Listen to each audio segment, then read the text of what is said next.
Okay. So let's wait for 5 to 6 minutes, then we can start. Our speaker Okay, is already on the platform. So, okay. okay, sir.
Please start one.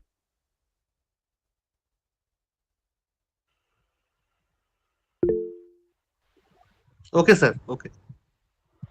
So, Khali, you please start your uh, Okay, introduction sir. and please. Okay. A very good afternoon to all of you present here in this web seminar on entrepreneurship, startups to scale ups, organized by Internal Quality Assurance Cell, Acharya Prafulla Chandra Roy, Government College, Siliguri. Today, we have with us a very special and honorable guest and the keynote speaker of this seminar, Mr. Sayantan Roy. Credit Card Portfolio Manager, IndusInd Bank, Mumbai, Maharashtra. We have with us Professor Dr. Moyuk Sarkar, Honorable Officer in Charge, APCRGC Government College, Professor Dr. Kartik Chandra De, Honorable IQAC Coordinator, Professor Vishwajyoti Roy, Honorable Teachers Council Secretary, Professor Akash Chaudhary, Convener of the Seminar Subcommittee, Professor Dr. Shoma Mukherjee as a member of Organizing Committee, and I, Khyali Haldar, on behalf of Organizing Committee, warmly welcome all of you in this platform for joining this seminar.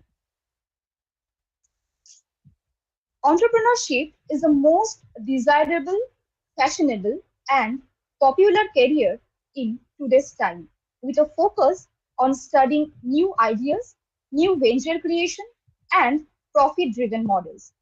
The main importance of entrepreneurship is the creation of job opportunities, innovation, and improves the economy.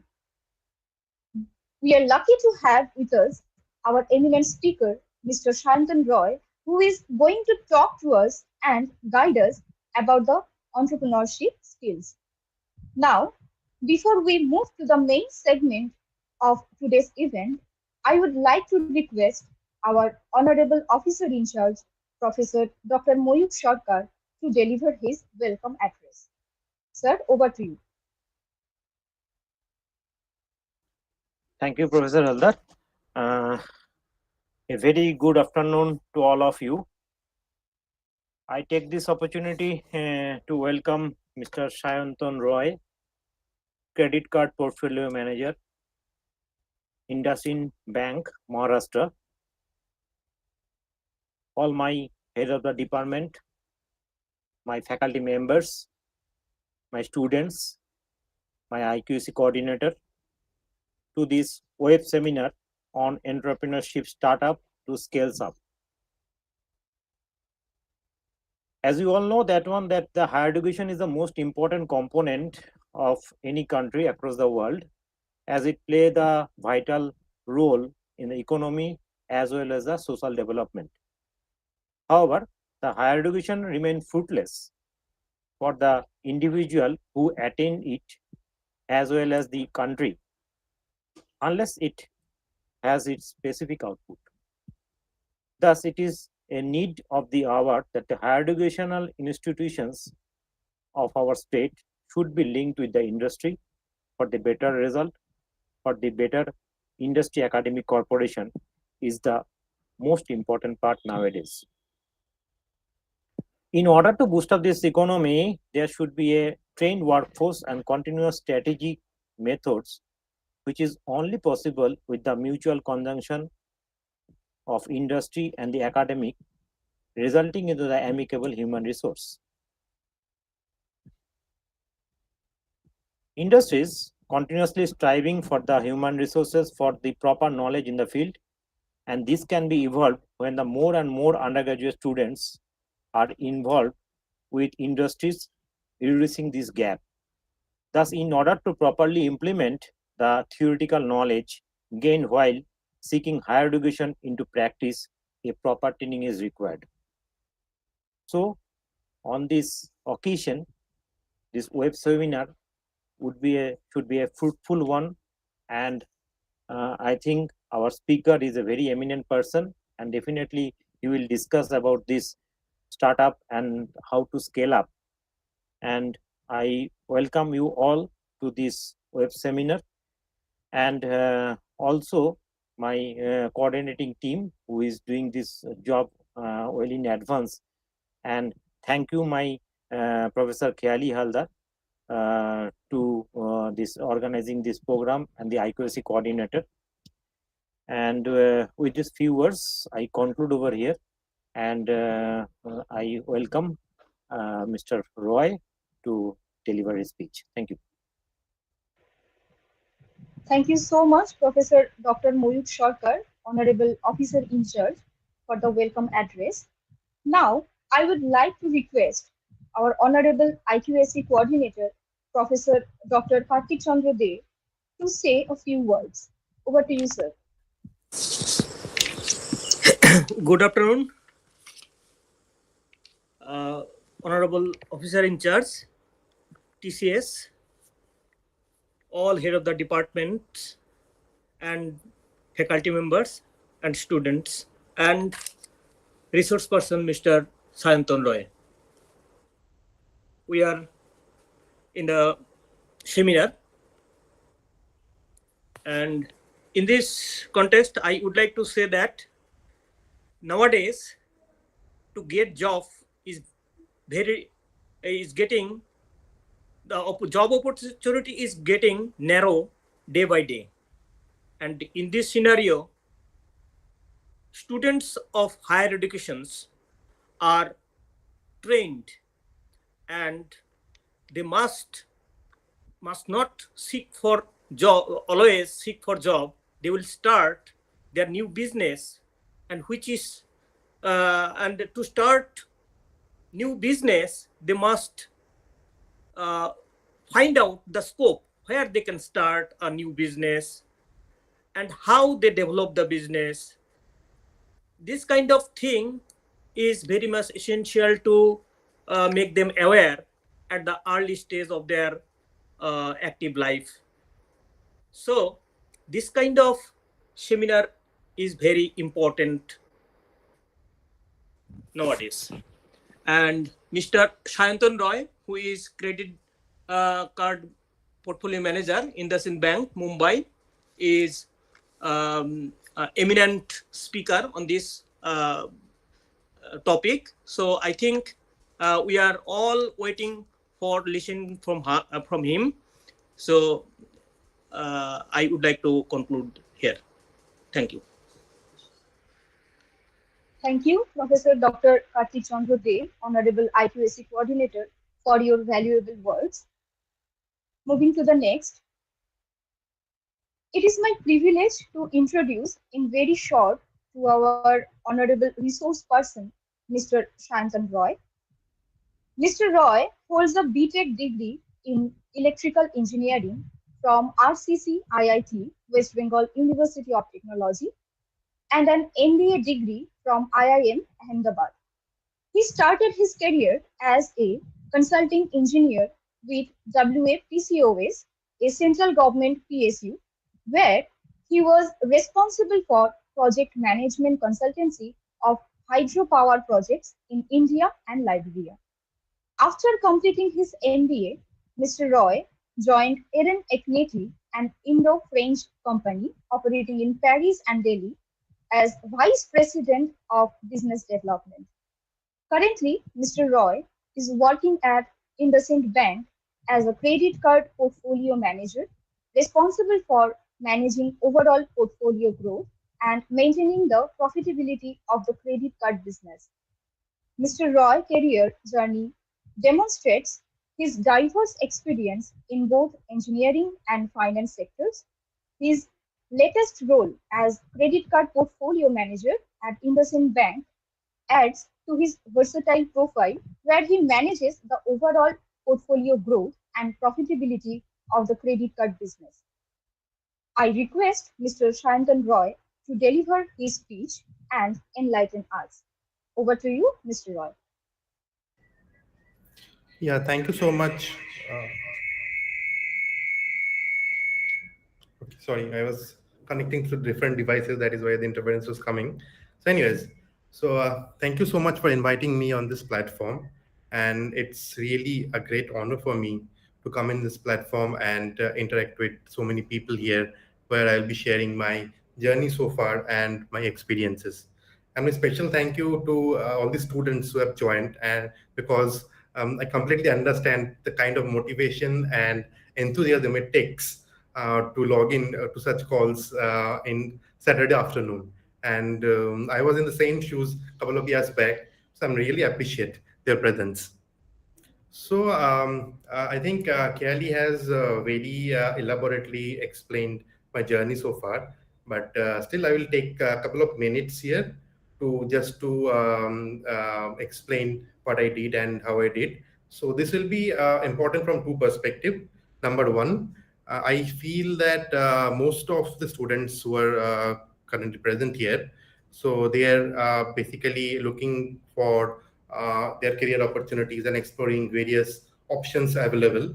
So from that perspective also it will help. And secondly, it will help me to set the context of the greater discussion that we'll be having entrepreneurship from startups to scale up. Okay, so as told earlier that I graduated as an electrical engineer from RCC Institute of Information Technology. So this is engineering college, government funded, probably the only government funded engineering college in West Bengal, and it's located at prime location of Belegata. And after basically, I was graduating in the year of 2013, and at that point of time, the effect of recession, 2008 recession, was not completely over. So people were skeptical about joining IT firms and private sector in general, because being from a middle class Bengali family, the first thing that comes into our mind is the job security and having a stable life.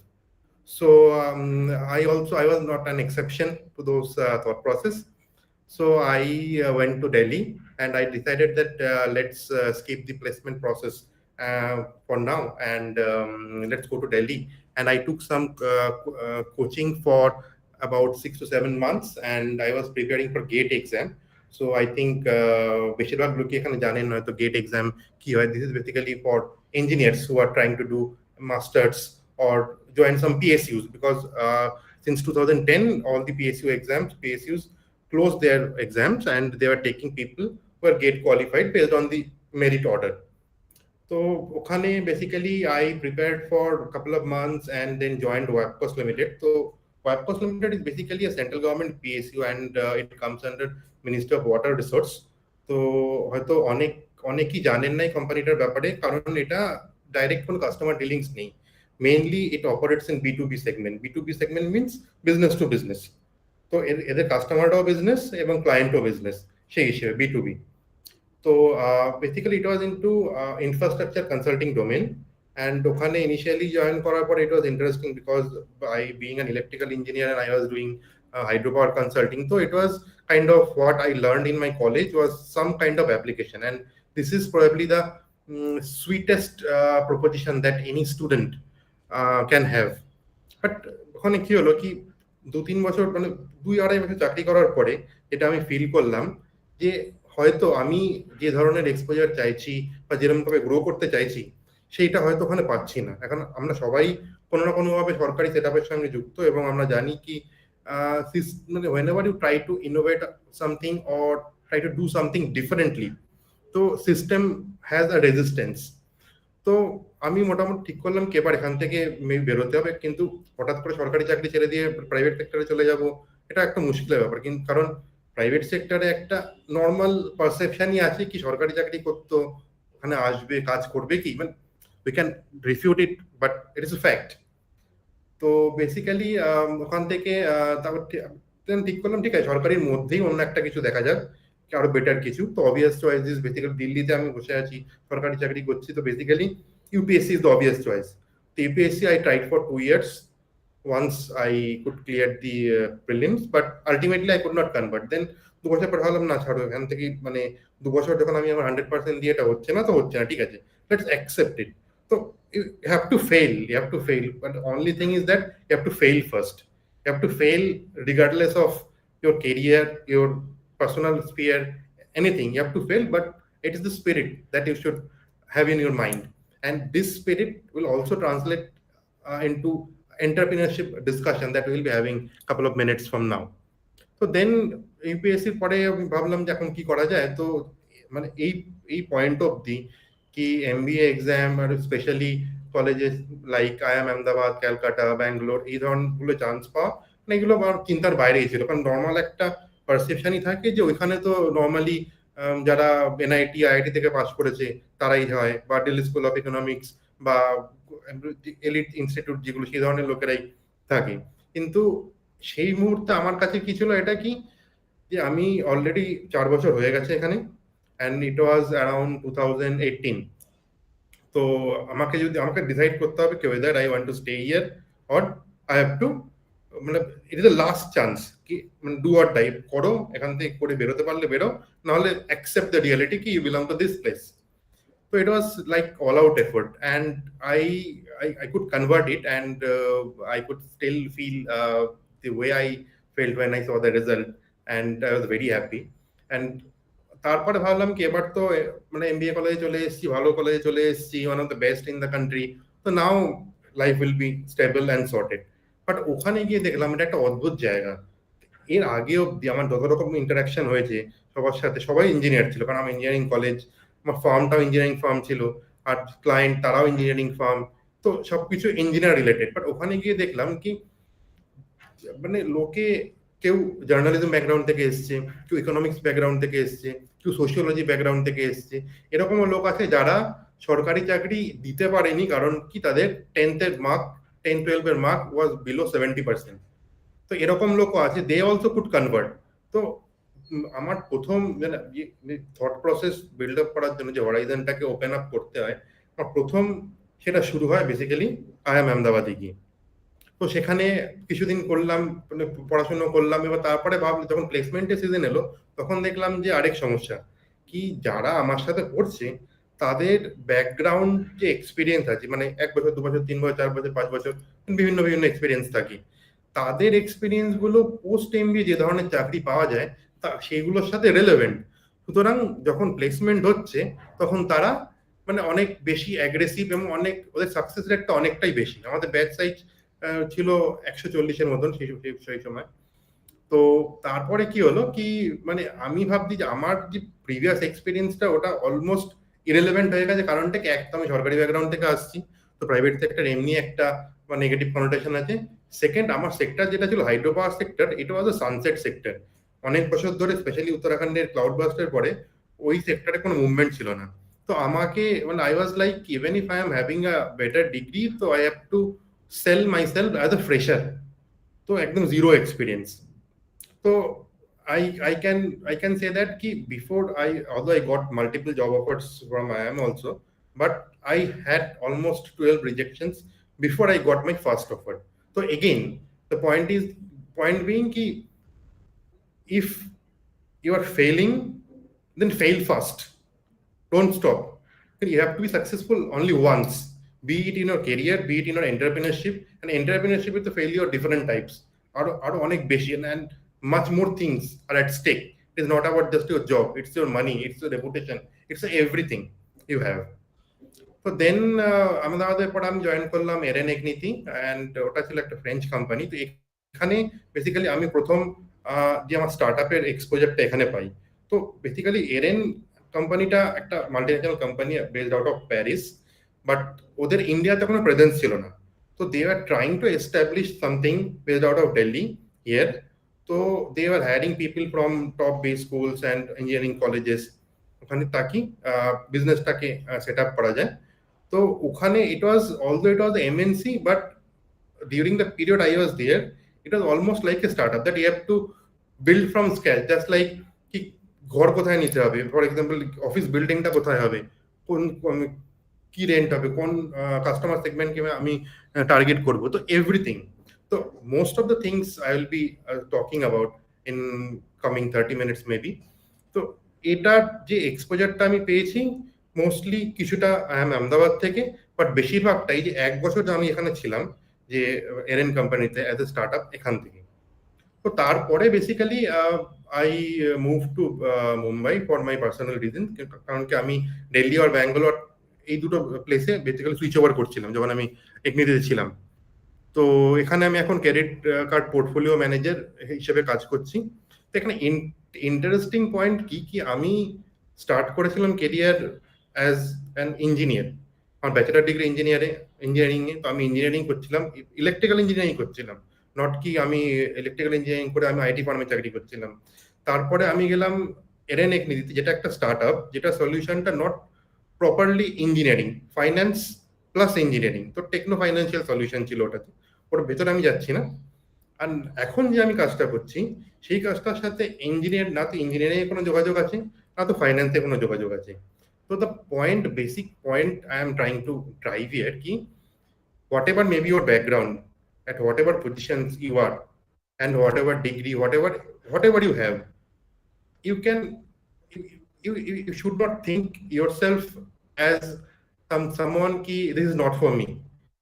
You can practically explore everything and maybe try few, and definitely you will be able to change the career track or land up in a dream job regardless of whatever background you have. তো ঠিক আছে, তো এবার একটা presentation আমি বানিয়েছি, ওটাতে শুরু করা যাক। আমি স্ক্রিনটা শেয়ার করে নিই।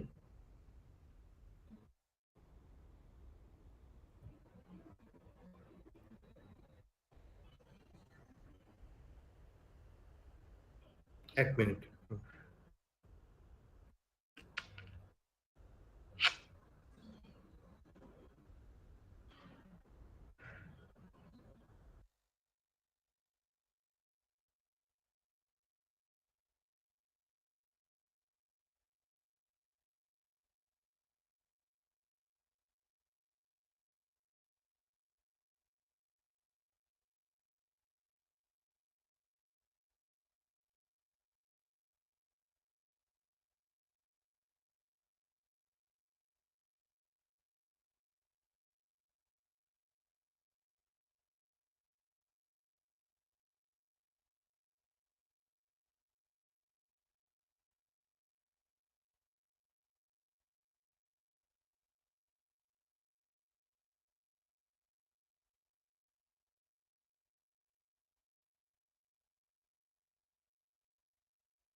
Is my screen visible now?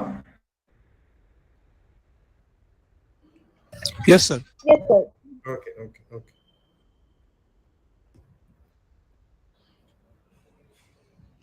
So today our topic will be entrepreneurship startups to scale ups, right, as communicated earlier.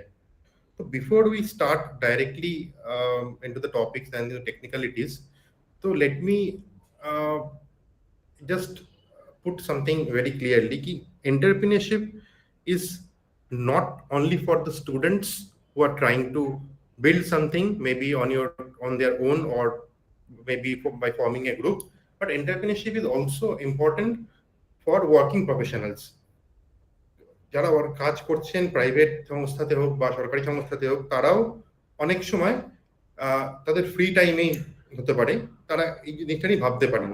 তো এরকম ভাবার কোনো কারণ নেই কি this is only mean for students and বাকি লোকেদের জন্য এখানে কিছু নেই। অ্যান্ড আরো একটা পার্সপেক্টিভ আছে যেটা আমি এখনই ক্ল্যারিফাই করে দিই কি যারা এখানে স্টুডেন্টরা আছেন বা যারা শুনছেন, হতে পারে তারা সবাই এন্টারপ্রেনার কোনোদিনই হবেন না, বাট কিছু স্টুডেন্ট আছে যারা মানে আগামী 3-4 বছর মধ্যে হয়তো কোনো না কোনো স্টার্ট আপ জয়েন করবে। বাট এইখানে যে জিনিসগুলো আমি ডিসকাস করব সেই জিনিসগুলো একটুখানি যদি মন দিয়ে কেউ শোনেন আপনারা, তাহলে যখন কোনো স্টার্ট আপ জয়েন করবেন তখন কি স্টার্ট আপটা কতটা ভালো বা কতটা সেফ বা কতটা সিকিউর এটাকেও ইভ্যালুয়েট করতে সুবিধা হবে। কারণ মানে আমরা সবাই কি মধ্যবিত্ত বাঙালি ফ্যামিলি থেকে আসছি, তো সেক্ষেত্রে সমস্যাটা যেটা হয় কি সরকারি চাকরি সব থেকে ভালো, মানে কলেজ পাস করার পরে আমাদের কাছে কি অপশন থাকে, বেস্ট কেস কি যদি আমি ব্যাচেলার্স মানে গ্রাজুয়েশন ডিগ্রি করি, নন ইঞ্জিনিয়ারিং ডিগ্রি করি, তাহলে maybe school service commission, college service commission, next preference কি এসএসসি সিজিএল বা ইউপিএসসি বা ব্যাংক ক্লার্ক বা bank PO. These are the broad option. আমি যখন ছিলাম এই পজিশনে মানে 4th ইয়ারে, তখন আমার কাছে এই অপশনগুলোও ছিল, প্লাস হয়তো টিসিএস, কগনিজেন্ট, সিটিএস, ইনফোসিস, এই 2-3টে কোম্পানি এদের অপশন ছিল। কিন্তু মানে এখান থেকে মানে যে ব্যাপারটা আমি বোঝাতে চাইছি যে যারা পরবর্তীকালে এই ধরনের কোম্পানিগুলো ছাড়াও একটু বাইরের দিকে ভাবতে ইচ্ছুক, যদিও তারা নিজেরা এন্টারপ্রেনার নাও বা হলে, বাট যারা জয়েন করবে তাদের পার্সপেক্টিভেও এটা হেল্পফুল হবে, এটাই আমরা আশা করি। এখন স্ক্রিনে আমরা দুটো কোম্পানি দেখতে পাচ্ছি, রাইট? একটা হলো নলিন চন্দ্র দাস এন্ড সন্স আর একটা হলো হলদিরাম। এখন দুটো কোম্পানি সম্পর্কে আমরা জানি। তো একটা মিষ্টির দোকান, বহু পুরনো, কলকাতার প্রসিদ্ধ মিষ্টান্ন ভান্ডারগুলোর মধ্যে একটা। আর হলদিরাম তো আমরা অনেক শহরেই দেখেছি, কলকাতাতে তো থাকি, আর কলকাতার বাইরেও হাইওয়ের পাশে অনেক সময় থাকি। এইবার প্রথমে আমরা বুঝে নিই কি বিজনেস অ্যান্ড এন্টারপ্রাইজ এ দুটোর মধ্যে পার্থক্য কি। তো এর জন্য আমরা একটা ছোট্ট একটা অ্যাক্টিভিটি করি, ঠিক আছে? ওকে, একটা মিনিট।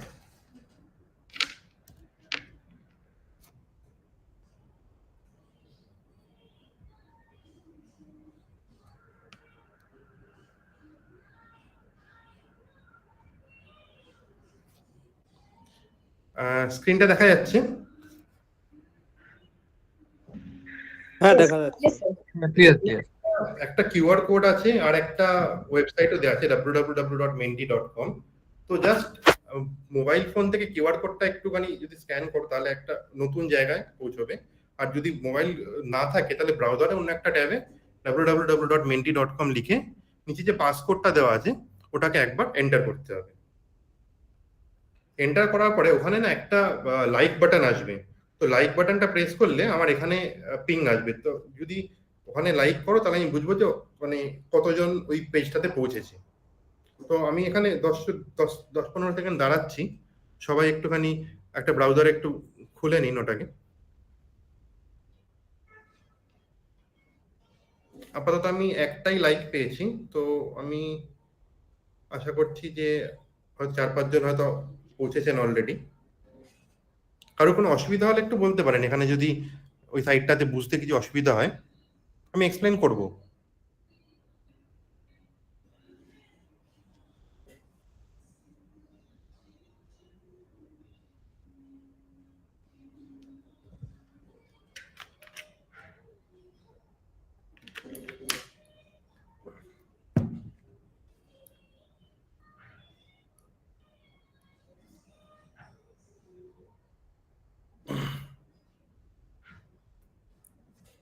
আমরা 6 জন মতন অলরেডি লাইক করেছেন, 7। আমরা যদি 10-15 জন হলে মানে একটু ভালো হয়।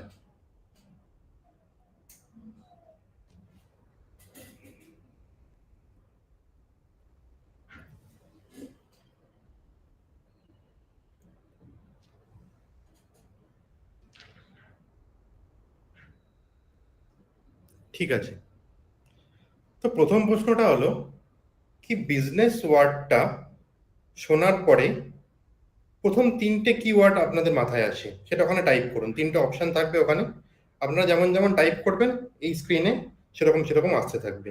এটা কমপ্লিটলি অ্যানোনিমাস, এখানে কোনো ট্র্যাকিং এর কোনো ব্যাপার নেই। তো নির্ভয় যা মনে হয় কি যদি বিজনেস ওয়ার্ডটা প্রথম শোনেন তো what defines a business basically. ওখানে আমরা দুটো ছবি দেখেছি, একটা নলিন চন্দ্র দাস আর একটা হলদিরাম। ওর মধ্যে ডেফিনেটলি একটা বিজনেস আর একটা এন্টারপ্রাইজ। তো দুটো কোশ্চেন আসবে এখানে, একটা বিজনেসের ওপরে একটা ওর ওপরে।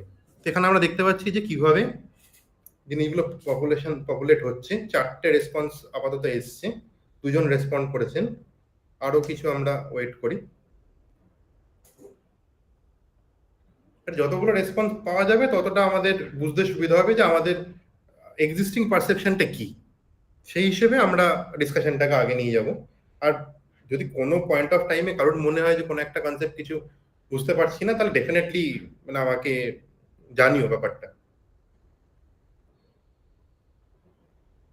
ওকে,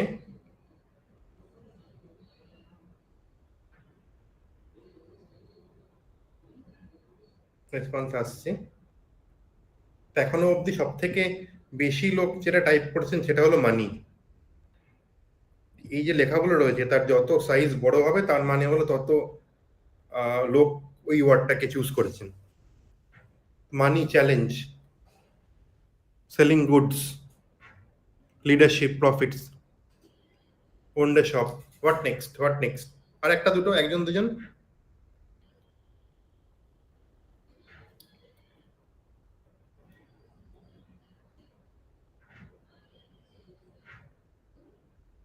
একজন লিখেছেন ওয়ার, যুদ্ধও লিখেছেন, ইন্টারেস্টিং।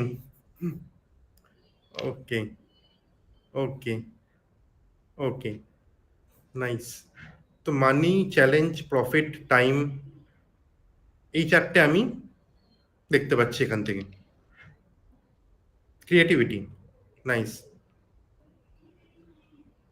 ঠিক আছে, আমরা নেক্সট ওটাতে মুভ করি, নেক্সট কোয়েশ্চেনটাতে। সেম কোয়েশ্চেন, যদি এন্টারপ্রাইজ এই ওয়ার্ডটা শোনেন তাহলে আপনাদের মাথায় কি আসে?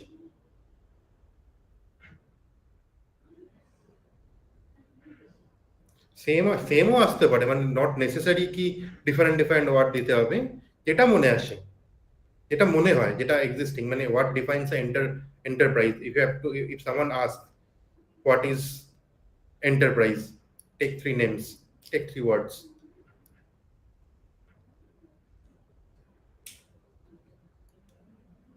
Large scale, big company, branches. Great. Marketing strategy. Yes.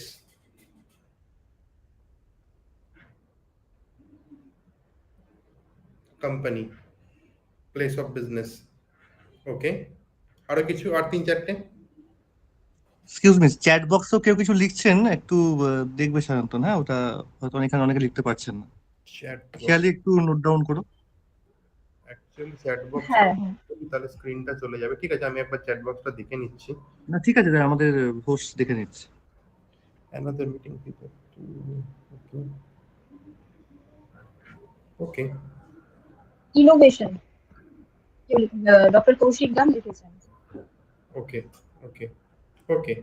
তো ঠিক আছে, তো innovation, money and large scale, these are the 3 words, and branches, these are 3-4 words which are most prominent in enterprise when we talk about enterprise. And আমাদের পুরনো যেটা ছিল ওখানে ছিল মানি, টাইম, প্রফিট এন্ড ক্রিয়েটিভিটি। ঠিক আছে, এবার আমরা ফিরে আসি আমাদের যেটা পিপিটিতে। এখানে এবার দেখুন যে বিজনেস আর এন্টারপ্রাইজ এর মধ্যে পার্থক্যটা প্রথমে বুঝে নেওয়া জরুরি। কারণ আমরা স্টার্টআপের ব্যাপারেও কথা বলবো, স্টার্টআপ সম্পর্কে আমরা কথা বলবো, কিন্তু এই যে বিভিন্ন ধরনের বিজনেসগুলো, এটা পার্থক্যটা বোঝা খুবই জরুরি। তো যখন নলিন চন্দ্র দাস অ্যান্ড সন্স যে দোকানটা, এটা সেম জায়গাতে অ্যাবাভ 160 ইয়ার্স ধরে আছে। হতে পারে প্রোডাক্টে কিছু ভেরিয়েশন এসছে, but more or less structurally, location wise এক জায়গাতেই আবদ্ধ, একটা জিওগ্রাফিক লোকেশনে। অ্যান্ড হলদিরাম, আমরা যেটা দেখি, হলদিরাম মানে হয়তো কলকাতা শহরের মধ্যেই 3-4 জায়গা বা 5 জায়গায় হলদিরাম আছে, এবং আমরা ভারতবর্ষের প্রতিটা শহরেই হয়তো প্রবাবলি, স্পেশালি নর্থ ইন্ডিয়া সাইডে তো প্রতিটা শহরে আছে, ডেফিনেটলি আছে, এবং ইন্ডিয়ার বাইরেতেও আছে। তো প্রথম পার্থক্য যেটা আমরা মানে বুঝতে পারি কি, রেভিনিউ মিনস, এখানে রেভিনিউ, আমি এই টার্মগুলো তো আসবো পরবর্তী স্লাইডে। তো রেভিনিউ মিন টোটাল যে সেলস ভ্যালুটা, কত টাকার বিজনেস করে, সেইটারও একটা পার্থক্য আছে বিজনেস অ্যান্ড রেভিনিউতে। অ্যান্ড জিওগ্রাফিক লোকেশনেরও একটা পার্থক্য আছে, যেটা আমরা একটু ডিসকাস করলাম। থার্ড, কতজন লোক কাজ করছে সেই এন্টিটিটাতে, বিজনেসটাতে অ্যান্ড এন্টারপ্রাইজটাতে, সেটাও একটা ডিফারেন্স আছে।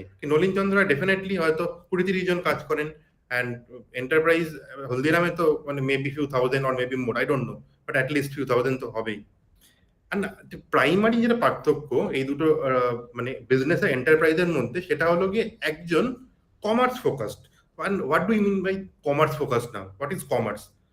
তো নলিন চন্দ্র দাস এন্ড সন বা এই টাইপের যে কোম্পানিগুলো, এনারা কি করেন, এক সাইড থেকে র মেটেরিয়াল প্রকিওর করছেন, ধরুন দুধ, ছানা, চিনি আর যা যা জিনিস লাগে মিষ্টি বানানোর জন্য, একটা ওখান থেকে মিষ্টি বানাচ্ছেন এবং তারপরে ওটাকে সেল করছেন। তো যতটা আমার ম্যানুফ্যাকচারিং কস্ট প্লাস আমার যে দোকানের রেন্ট বা এমপ্লয়ীদের স্যালারি দিতে হয়, তার থেকে আমি বেশি ইনকাম করছি, মাঝখানেরটা আমার নেট প্রফিট। ঠিক আছে, বাট যে হলদিরাম যেটা, Haldiram is driven by a bigger idea. তো হলদিরামের হতে পারে 100টা আউটলেট আছে ভারতবর্ষে, বাট নট নেসেসারি কে 100টা আউটলেটই profitable, but at a top level, from umbrella level, Haldiram as a company is profitable. তো ওদের যেটা আইডিয়া, তো they are basically enabling customers to have this kind of foods in any places. For example, যখন একজন কেউ basically Haldiram is most common in Marwari fraternity. তো মারোয়ারি যখন ওরা ওখান থেকে নর্দার্ন ইন্ডিয়া, পাঞ্জাব ওই সাইড থেকে ধরুন ছত্তিশগড়, বিহারে আসছেন, তখন ওনাদের যে ঘরের স্বাদ সেইটা দেওয়ার জন্য হলদিরাম ওখানেও একটা আছে। অনেক সময় আপনি লক্ষ্য করেছেন যে হলদিরাম এই ধরনের যে বিকানির সুইটস, এই ধরনের যে দোকানগুলো থাকে, এর ভেতরে যদি যান, মানে যদিও এটা প্রপার কলকাতাতেই, বাট ওর মধ্যে যে লোকজনরা আছেন ওরা কিন্তু একটু ডিফারেন্ট, ওরা কিন্তু সবাই বাঙালি না, mostly those are kind of people from northern side or other part of the India. So the point I'm trying to drive here ki ekjon is more focused on commerce making some profit and arekjon is basically meeting a broader need. তো এখানে কেউ ছোট কেউ বড় এরকম কোনো ব্যাপার নেই, যে একজন এন্টারপ্রেনার সে যখন বিজনেসটা শুরু করবে, মানে সে যখন একটা এন্টিটি শুরু করবে, rather I will not take the term business here, তো তাকে ডিসাইড করতে হবে যে whether it is going to be a business or it is going to be a startup. তো বিজনেস ফর এক্সাম্পল আমরা আমাদের মধ্যে হয়তো ডিসাইড করলাম যে আমি এই হয়তো একটা বাজারে মানে একটা মার্কেট এরিয়াতে গিয়ে আমি একটা কাপড়ের দোকান খুলবো, তো that will be owned by me, আমি আমার নিজের পয়সা লাগাবো, তো that will be a business. তো আমার ওর থেকে বেশি কিছু চাহিদা নেই, আমি এটা এক্সপেক্ট করছি না যে আমার প্রতি শহরে শহরে আমার দোকান হবে ব্যাপারটা, তো that is a business, I am a businessman. But on the other hand যদি আমরা হলদিরাম বা এই টাইপের কোম্পানিগুলোকে দেখি, তো দে আর নট, যখন তারা শুরু করছে এমন একটা আইডিয়া থেকে শুরু করছে হুইচ ইজ স্কেলেবল। তো ফর এক্সাম্পল এখানেই স্টার্টআপ বলে যে জিনিসটা, এই ব্যাপারটা এখানেই আসছে যে business startup is something which lies between business phase and enterprise phase, ঠিক আছে? তো এবার আমরা আগে এগোই। তো বেসিক্যালি একটা মানে না, হোয়াট ইজ স্টার্টআপ দেন, এটা স্টার্টআপ যদি এই দুটো সেগমেন্টের মাঝখানে পড়ে, and how it is different from other business. So basically startup data, it is driven by a broad idea and it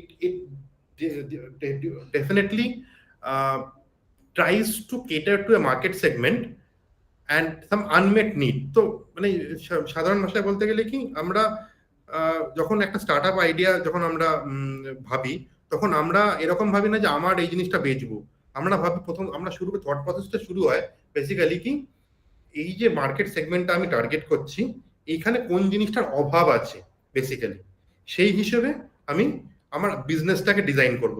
না তো কি বিজনেসে কি হয় যে এগুলো প্রোপ্রাইটারি বিজনেস, সিঙ্গেল ওনার বেসড বিজনেস, আমি এই জিনিসটা সেল করতে চাই, now I will figure out কি কাকে বেচতে পারবো। টাটায় ব্যাপারটা উল্টো, লোকের কি দরকার সেই হিসেবে আমি ব্যাপারটাকে ফর্মুলেট করব। তো আরেকটা যে মেজর পার্থক্য বিজনেস অ্যান্ড স্টার্টআপের মধ্যে, যে startups কিন্তু শুরু থেকেই প্রফিটেবল হয় না, depending on the type of startup. If it is technology startup then it has different gestation period, and if it is a product based startup, তো by the term gestation period I means কি কোনো একটা startup যখন form হয় তখন তার initial কিছু মাস বা কিছু বছর তাদের কিন্তু ব্যালেন্স শিট নেগেটিভই থাকে। ব্যালেন্স শিট নেগেটিভ মানে যত টাকা আমি রোজগার করছি তার থেকে বেশি আমার খরচা হচ্ছে। তো after certain period of time ওই ব্যাপারটা রিভার্স হয়, কি একটা পজিশন আসবে যেখানে গিয়ে আমার যতটা ইনকাম করছি ততটাই আমার খরচা হচ্ছে, এই পয়েন্টটাকে বলে ব্রেক ইভেন পয়েন্ট, এরপরে প্রফিটেবল হবে। But business on the other hand, আমি যদি একটা আজকে শাড়ির দোকান খোলার প্ল্যান করি, তার মানে কিন্তু আমি এটা এক্সপেক্ট করতে পারি না কি 3 বছর পরে গিয়ে আমি প্রফিটেবল হব জিনিসটাতে, ঠিক আছে? তো আমার সেক্ষেত্রে প্ল্যান থাকবে কি 1-2 মাসের মধ্যে প্রফিটেবল হতে, এখন আমাকে তো ঘরও চালাতে হবে, রাইট? তো this is the basic difference between normal business and startup. And this is also true কি হতে পারে কি অনেক স্টার্টআপ যখন শুরু হয় কোনো একজন বা দুজনের থেকে শুরু হয় বিজনেস ফেজে, but after that it scales up to grow into enterprise. তো আজকের যে টপিকটা বেসিক্যালি কি entrepreneurship from startups to scale up, এটা এই জন্যই চুজ করা হয়েছে যে আপনার ইনিশিয়াল যে আইডিয়াটা সেটা হতে পারে একটা business worthy idea, but it is not immediately scalable, but through time when মানে আপনার প্রফিট মার্জিন বাড়ছে বা স্টেবিলিটি বাড়ছে, then how you can grow it to a larger enterprise. ঠিক আছে, এইবার কিছু কি টার্মস আমরা বুঝে নেব প্রথমে, কারণ পরবর্তীকালে যে স্লাইডগুলো আসছে ওখানে কিছু টেকনিক্যাল জিনিসও আছে, সেগুলো বোঝার জন্য আমার সুবিধা হবে এইটা। আর এই যে টার্মগুলো আছে এই টার্মগুলো একটা স্টার্টিং পয়েন্ট দেবে কি করে আমরা একটা যদি বিজনেস আইডিয়া ফর্মুলেট করি, তাহলে এই টার্মগুলো জানা থাকলে আমি এই টার্মগুলো ইন্টারনেটে সার্চ করে রিলেভেন্ট অনেক জিনিস কানেক্ট করে I will be able to formulate the business idea I am trying to bring up, ঠিক আছে? তো এখানে একটা যে স্লাইডটাতে যেটা লেখা রয়েছে ওটা আমি জাস্ট পড়ে শোনাচ্ছি, বাকিরাও নিজেদের মতন করে নিজেদের স্পিডে একটু পড়ে নেবেন।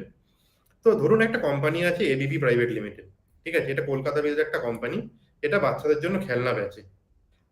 এখন কি যে ও হয়তো কোম্পানিটা মাসে 1000টা খেলনা বেচে, ঠিক আছে, এন্ড প্রতিটা খেলনার প্রাইস হলো 50 টাকা। আর ওই খেলনাটা তো বানাতে হবে, তারপরে তো ও বেচবে। বেচার জন্য হয়তো ওর কাছে আপাতত 3 ধরনের কস্ট আছে। একটা হলো র মেটেরিয়াল কস্ট, ওর জন্য হয়তো ওর প্লাস্টিক লাগবে, তুলো লাগবে, বা ব্যাটারি লাগবে, বা ওয়্যার লাগবে, যে কিছু হোক, তো র মেটেরিয়াল, দ্যাট ইজ দ্য র মেটেরিয়াল। তো হয়তো পার ইউনিট যেটা 50 টাকায় বেচছে, সেটাকে কেনার জন্য হয়তো 10 টাকা ওর খরচা হচ্ছে, প্লাস ডিস্ট্রিবিউটও করতে হবে ওকে, কারণ বানিয়ে তো রাখলাম, আমাকে ওটাকে সেলও করতে হবে, আমাকে দোকানদারকে দিতে হবে, দোকানদার মার্জিন নেবে, এই সব করে টোরে। তো সেটা, that is broadly comes under distribution cost. I am not going too technical about these terms, but this is just to give you an idea for to understand these terms. Next কি, যে কোনো একটা company হোক, তার একটা rent আছে, কিছু employ থাকবে। এবার এইখানে একটা ক্যাচ আছে, যে অনেক সময় লোকেরা ভাবেন যে স্যালারিটা আমার কেন খরচা হবে, কারণ আমি তো নিজেই করছি ব্যাপারটা। তো এইখানে কিন্তু ব্যাপারটা ডিসগাইজড আনএমপ্লয়মেন্টের একটা মানে ব্যাপার আছে, এটা বুঝতে হবে। যে ধরুন আজকে কোনো একজন, ধরুন আমি আজকে একটা জায়গায় চাকরি করছি, আমি হয়তো মাস গেলে 50,000 টাকা পাই। এবার আমি ডিসাইড করলাম যে আমি আজকে চাকরিটা ছেড়ে দিয়ে ব্যবসাটা করতে নামবো, তো আমার তাহলে স্যালারি কোনো খরচা নেই ওখানে। কিন্তু আমরা এইটা ভুলে যাই যে 50,000 টাকা যেটা আমি পাচ্ছিলাম, সেটা কিন্তু আমি এখন আর পাচ্ছি না। ওইটা একটা কিন্তু কস্ট, ইনডাইরেক্ট কস্টই আপনার জন্য, মানে একটা opportunity cost, not indirect cost, opportunity cost. তো স্যালারি যেটা আছে, স্যালারিতে কিন্তু নট অনলি যে লোকগুলোকে আমি ইনিশিয়ালি মাইনে দেবো তার স্যালারিটাই থাকবে, আমার যে স্যালারি, আমি যেটা অন্য কিছু করতে পারতাম সেই কাজগুলো, হয়তো আমি টিউশনই করতাম, সেই কাজগুলো আমি করতে পারবো না, এখন ফুল টাইম আমাকে দিতে হবে, সেই কস্টগুলো কিন্তু এর মধ্যে বেকিং করতে হয়।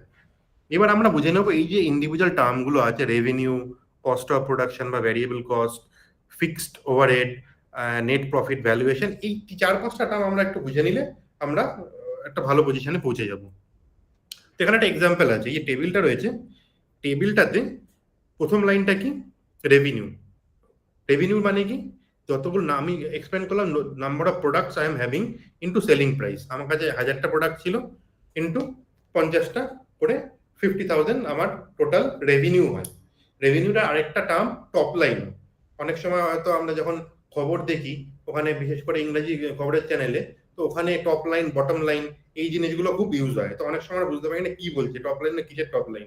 তো top line is basically top line of the financial statement. তো কোনো কোম্পানির যখন আমরা ফাইন্যান্সিয়াল স্টেটমেন্ট রিড করি, ওপর থেকে নিচে রিড করি, একদম ওপরে থাকে রেভিনিউ, একদম নিচে থাকে নেট প্রফিট। তো top line is basically revenue and bottom line is basically net profit, ঠিক আছে। তো আমরা রেভিনিউ বুঝলাম, নেক্সট আমরা বুঝবো কস্ট অফ প্রোডাকশন, ঠিক আছে। কস্ট অফ প্রোডাকশনে কি আছে, কি এইখানে আমি ব্যাপারটাকে সিম্পল রাখার চেষ্টা করেছি, কি এর মধ্যে অনেক কিছু 1 আর 3-এর মাঝখানে এখানে কিন্তু 15-20খানা লাইন আসে ফর টিপিক্যাল কোম্পানি। যে কোনো কোম্পানি ব্যালেন্স শিট যদি আপনি পুল আউট করেন, ওখানে দেখতে পাবেন অনেক ধরনের আছে। তো আমি এটাকে সিম্পল রাখার জন্য জাস্ট দুটো টার্মই রেখেছি এখানে। তো it is not in management term correct representation, but this will serve our purpose. তো ফিরে আসি আমরা কস্ট অফ প্রোডাকশনে। তো কস্ট অফ প্রোডাকশনে কি, আমি এটাকে ভ্যারিয়েবল কস্ট নাম দিয়েছি। কারণটা কি, আমি যতগুলো প্রোডাক্ট তৈরি করব, আমার র মেটেরিয়ালের খরচা ততগুলোরই আছে। তো আমি যদি বেশি প্রোডাক্ট তৈরি করি তাহলে আমার বেশি খরচা হবে, কম প্রোডাক্ট তৈরি করি তাহলে আমার কম খরচা হবে। এখানে আমি কি করেছিলাম, আমার 1000টা প্রোডাক্ট আছে, মাসে আমি 1000টা প্রোডাক্ট বেচি, আর 1000টা প্রোডাক্ট বেচি আমি,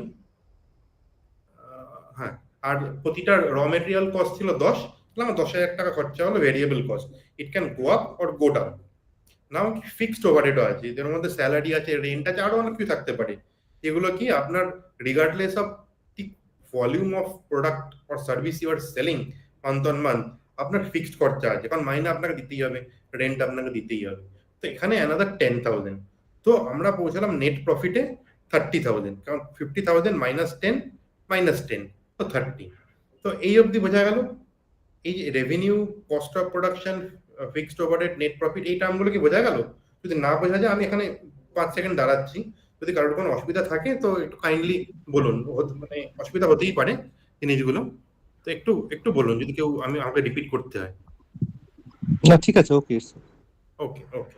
তো এইবার এইগুলোর রিলেভেন্ট আরেকটা টার্ম হয়, সেটা হলো valuation. When you talk about startups, valuation is a key term. Which startup is how big a startup is. It is defined based on the term valuation. Now valuation যে কনসেপ্টটা, এটা কিন্তু একটু different এবং একটু ট্রিকি। তো valuation, আমরা যখন ভ্যালুয়েশন বলছি, it is neither revenue, not net profit, or not any other cost, not any other income. Valuation of a company is basically sum total of everything that company has. এক তো হয়ে গেল physical asset. Physical অ্যাসেটের মধ্যে যদি technology company আছে, physical অ্যাসেটে কি থাকবে? একটা বিল্ডিং থাকবে, এটা হয়তো ভাড়া করা, কিন্তু কম্পিউটার থাকবে, বা ওইটুকুই যা। বাট যদি কোনো কিছু ম্যানুফ্যাকচারিং ইউনিট হয়, তাহলে তো ফিজিক্যাল অ্যাসেটে ওই ম্যানুফ্যাকচারিং যে মেশিন গুলো আছে সেগুলো চলে আসবে, plus brand value, plus future earning potential. তো এখানে physical asset is easier to understand, but brand value আর ফিউচার আর্নিং পোটেনশিয়াল একটু ডিফিকাল্ট। তো ব্র্যান্ড ভ্যালু জিনিসটা কি, আমরা ওপরে যদি একটা এক্সাম্পল দিই, কিছুদিন আগে ফেসবুক হোয়াটসঅ্যাপকে কিনেছে 21 বিলিয়ন ইউএসডি দিয়ে, ঠিক আছে? 21 billion US dollar is a huge amount of money.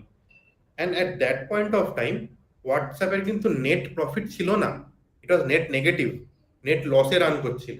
Still Facebook paid that much amount of money to buy WhatsApp. তো at that point of time 21 billion was the valuation of WhatsApp. তো ভ্যালুয়েশনটা কি করে এসছে?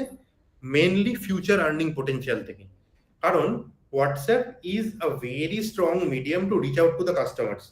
এখন আমরা recently আমরা কি দেখেছি যে অনেক কিছু বিজনেস, প্রথমে কি ছিল, প্রথমে আমরা হোয়াটসঅ্যাপ ইউজ করতাম নর্মালি বন্ধু বান্ধবদের সাথে চ্যাট করার জন্য, গ্রুপ চ্যাটের জন্য। বাট এখন আমরা লেটলি আমরা কি দেখেছি, হয়তো পিসি চন্দ্র থেকে একটা হঠাৎ করে মেসেজ এলো, বা আপনি অনলাইনে সুইগি থেকে কিছু অর্ডার করলে ওখানে একটা আপডেট এলো। তো বিজনেস হাউস যেগুলো আছে ওরাও কিন্তু হোয়াটসঅ্যাপের মাধ্যমে আপনাদের কাছে রিচ করতে চাইছেন। এবং কিছু কিছু কোম্পানি যেমন জিও মার্টের নাম হয়তো আমরা কিছু লোক শুনেছি। Jio mart is nothing but একটা ইউ ক্যান সে কি অ্যামাজন ফর গ্রসারিজ, মানে চাল ডাল সবজি এদের মতন। It's a online super market. তো জিও মার্টে কি, যে নট অনলি আপডেট ইউ, আপনাকে পুরো ক্যাটালগটা পাঠিয়ে দেবে, আপনি অপশন সিলেক্ট করবেন 1 2 3 4 করে ব্যাপারটাকে আপনি অর্ডারটা প্লেস করতে পারবেন ওখান থেকে। তো এই যে রিচ আউটটা, এইটা this was valued very highly. That is why Facebook was willing to pay that much. And brand value, क्योंकि WhatsApp was a known term for almost maybe out of 130 crores or people at that point of time. I think almost 50 CR may be using WhatsApp. তো অন্য কোনো মাধ্যম ভারতবর্ষে তখন, মানে Bharatvarsha specifically example নিচ্ছি, maybe globally also the picture is same, কি আর কোনো মাধ্যমে অত কাস্টমারের কাছে এত ইজিলি পৌঁছানো যায় না। কারণ আপনাকে ইমেল পাঠাতে পারে, অর্ধেক ইমেল যাবে স্প্যাম ফোল্ডারে, অর্ধেক আমরা পড়বো না।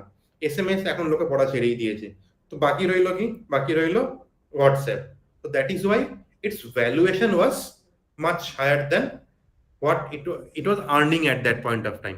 এই রাইট সাইডে ওপরের দিকে যে এই যে ছবিটা রয়েছে, এখানে কি 2021-এ যে ইউনিকর্ন স্টার্টআপস গুলো ছিল, ইউনিকর্নে আমি আসছি, what do you mean by unicorn? So these are the 42 startups whose valuation was at least 1 billion. So the definition of unicorn is a startup whose valuation is more than 1 billion, not the revenue, not the net profit. Okay, so these are the key terms you to understand. তো এই অবধি সব ঠিক আছে তো? মানে খুব বেশি বোর্ড লাগছে না তো? একটু আধটু তো বোর্ড লাগছে, বাট আই হোপ কি মানে আন্ডারস্ট্যান্ডেবল অ্যাট লিস্ট। ঠিক আছে sir. Please continue. Okay.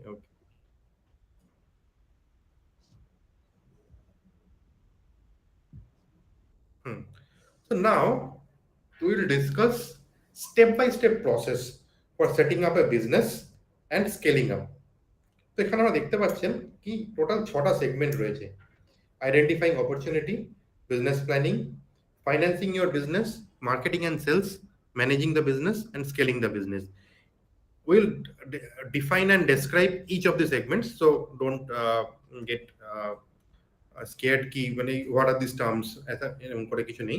So I will go through each of them one by one. So now the first thing of the block কি identifying opportunity. তো যেটা যেটা যেটা আমরা আগেও ডিসকাস করেছি কি what is the difference between business and startup, কি বিজনেসে আমরা কি ডিসকাস করেছি কি আমরা ফার্স্টে ডিসাইড করে নিই এই জিনিসটা আমরা বেচবো, তারপর আমরা ফিগার আউট করি কি কাকে বেচবো। But startup works in different way. প্রথমে আমরা রিসার্চ করি কি কোন জিনিসটা মার্কেটে প্রয়োজন আছে, that is the main crux of identifying customer needs.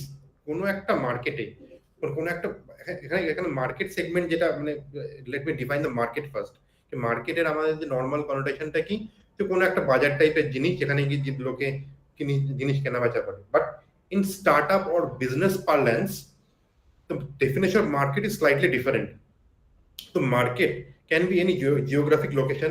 It may be Siliguri, it may be Kolkata, it may be Bombay, it may be Delhi, or it can be like demographic segments, like people who falls between 20 to 30 years, male, working, or people who are about to retire, maybe 55 to 60 years of age. My target segment can be this. So market as the definition, it will depend on the type of product or service you are trying to push.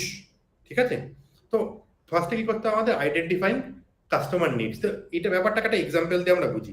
এদিকে ডান দিকে যে আমরা এখানে উবেরের ব্যাপারে আমরা সবাই মোটামুটি শুনেছি, ম্যাক্সিমাম লোক আমরা ইউজও করেছি, ওলা, উবের, এই জিনিসগুলো, এই যে ride basically radio taxi in simple term. তো এই উবেরের আইডিয়াটা এলো কিভাবে? তো এটা একটা ইন্টারেস্টিং গল্প আছে এর পেছনে। কি উবেরের যে দুজন কো ফাউন্ডার, তারা 2009 একটা শীতকাল প্যারিসে তাদের একটা কনফারেন্সের জন্য গেছিলেন। তো কনফারেন্স শেষের পরে রাত্রির বেলা they are waiting in a particular spot to take a cab. তো অনেকক্ষণ তারা ওয়েট করেছেন, কিন্তু তখন 2009 এরকম রেডিও ট্যাক্সির কনসেপ্ট প্যারিসেও ছিল না, অ্যাটলিস্ট ওই সেগমেন্টটাতে হয়তো ছিল না। তো তারা তখন ব্যাপারটাকে রিয়েলাইজ করলেন কি there is a huge unmet need between the customers and customers who are trying to take those cabs and the willing drivers who are basically waiting for someone to arrive them and they will take them to the destination. So they identified this problem ki there is a demand supply mismatch problem existing there. So they solved this problem with the help of technology. So they created a technology platform, which is called Uber.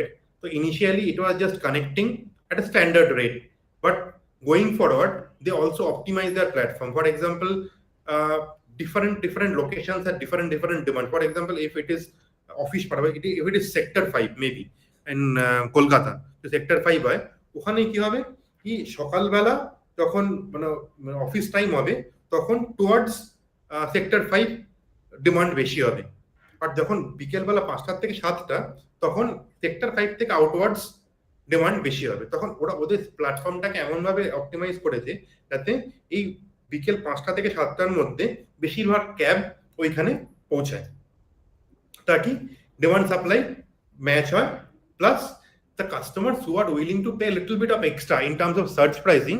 তো ঠিক আছে, কারণ যদি in any case it is not absolutely possible to match demand and supply, right? তো এইভাবে তো ওরা একটা প্রবলেম স্টেটমেন্ট ডিফাইন করে ওরা করেছে। এবার আমরা যখন ব্যাপারটা করব, আমরা কিভাবে করতে পারি জিনিসটাকে? It can be done through either primary research or secondary research. So primary, what do you mean primary research? Primary research can be your own experience, just like Uber guys had. And other thing can be if you have some idea, you can discuss it with your close group first, then your maybe relatives, then other acquaintances, then maybe you can float a survey tool, offline, online, anything can be done.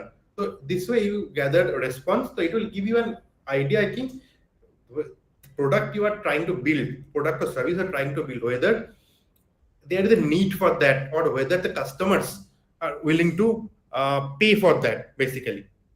And secondary research জিনিসটা কি? secondary research is basically internet article পড়লাম, খবর পড়লাম, industry report পাওয়া যায়, that is through secondary research.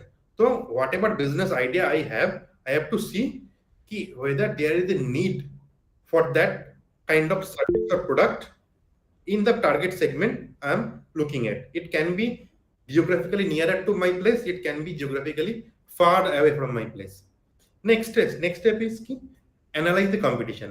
So most of the cases mein what happens that ki business ideas are not 100% unique. We rarely think of something which nobody have heard ever. So almost anything you want to do, তো কেউ না কেউ কোথাও না কোথাও আছে যে similar টাইপের অর ডাইরেক্টলি অর ইনডাইরেক্টলি ওই যে আনমেট ডিমান্ডটা আছে ওটাকে মিট করছে। এবার সেই কোম্পানিগুলোকেও আমাদের অ্যানালাইজ করতে হবে। Why this is important? প্রথম কথা হলো কি আমি প্রথম স্টেপে আমি একটা মার্কেট সাইজিং করেছি কি there is a demand of this many quantity of this product in this area, and competition তার মধ্যে থেকে কতটা মিট করতে পারছে কতটা মিট করতে পারছে না। যতটা মিট করতে পারছে না আমি কি সেই জায়গাটাকে ফিল করতে পারবো? যদি পারি তো ভালো, যদি না পারি তাহলে হয়তো ওই সেগমেন্টটাতে আমার যাওয়া উচিত না। তো এখানে একটা এক্সাম্পল দেবো কি রেড কাউ ডেয়ারি প্রোডাক্ট আমরা সবাই শুনেছি, রেড কাউয়ের পনির তো আমরা অলমোস্ট সবাই খেয়েছি। তো রেড কাউ যে কোম্পানিটা আজ থেকে যদি আমি 10-15 বছর পেছনে যাই অতটা কিছু মানে অস্তিত্ব ছিল না, অ্যাটলিস্ট আমি তো জানতাম না রেড কাউ। অথচ কোম্পানিটা কিন্তু অনেক পুরনো, মানে অরিজিনটা অনেক পুরনো, বাট স্কেল আপ হয়েছে রিসেন্টলি 2000 এর পরে। তো ডেয়ারি প্রোডাক্ট বলতে কি mother dairy, metro dairy, Amul এইগুলো প্রিভ্যালেন্ট, এইগুলো কলকাতা শহরতলি এইসব জায়গাতে পাওয়া যায় already. Now how red cow came into picture and how they identified the unmet customer need or unmet need in the system and how they fulfilled it. তো আমরা যখন customer perspective থেকে দেখি তখন আমরা দেখছি দুধ ইজ দুধ। বেসিক্যালি যদি একটা টিপিক্যাল এক্সাম্পল নিই, প্যাকেটেড দুধ ওর মধ্যে মানে দেয়ার দ্য টাইম আমরা তো মানে ভাবনা চিন্তা ছেড়েই দিয়েছিলাম যে ওরা দুধটা কি পাউডারের দুধ বা নর্মাল দুধ কি দুধ আমি জানি না।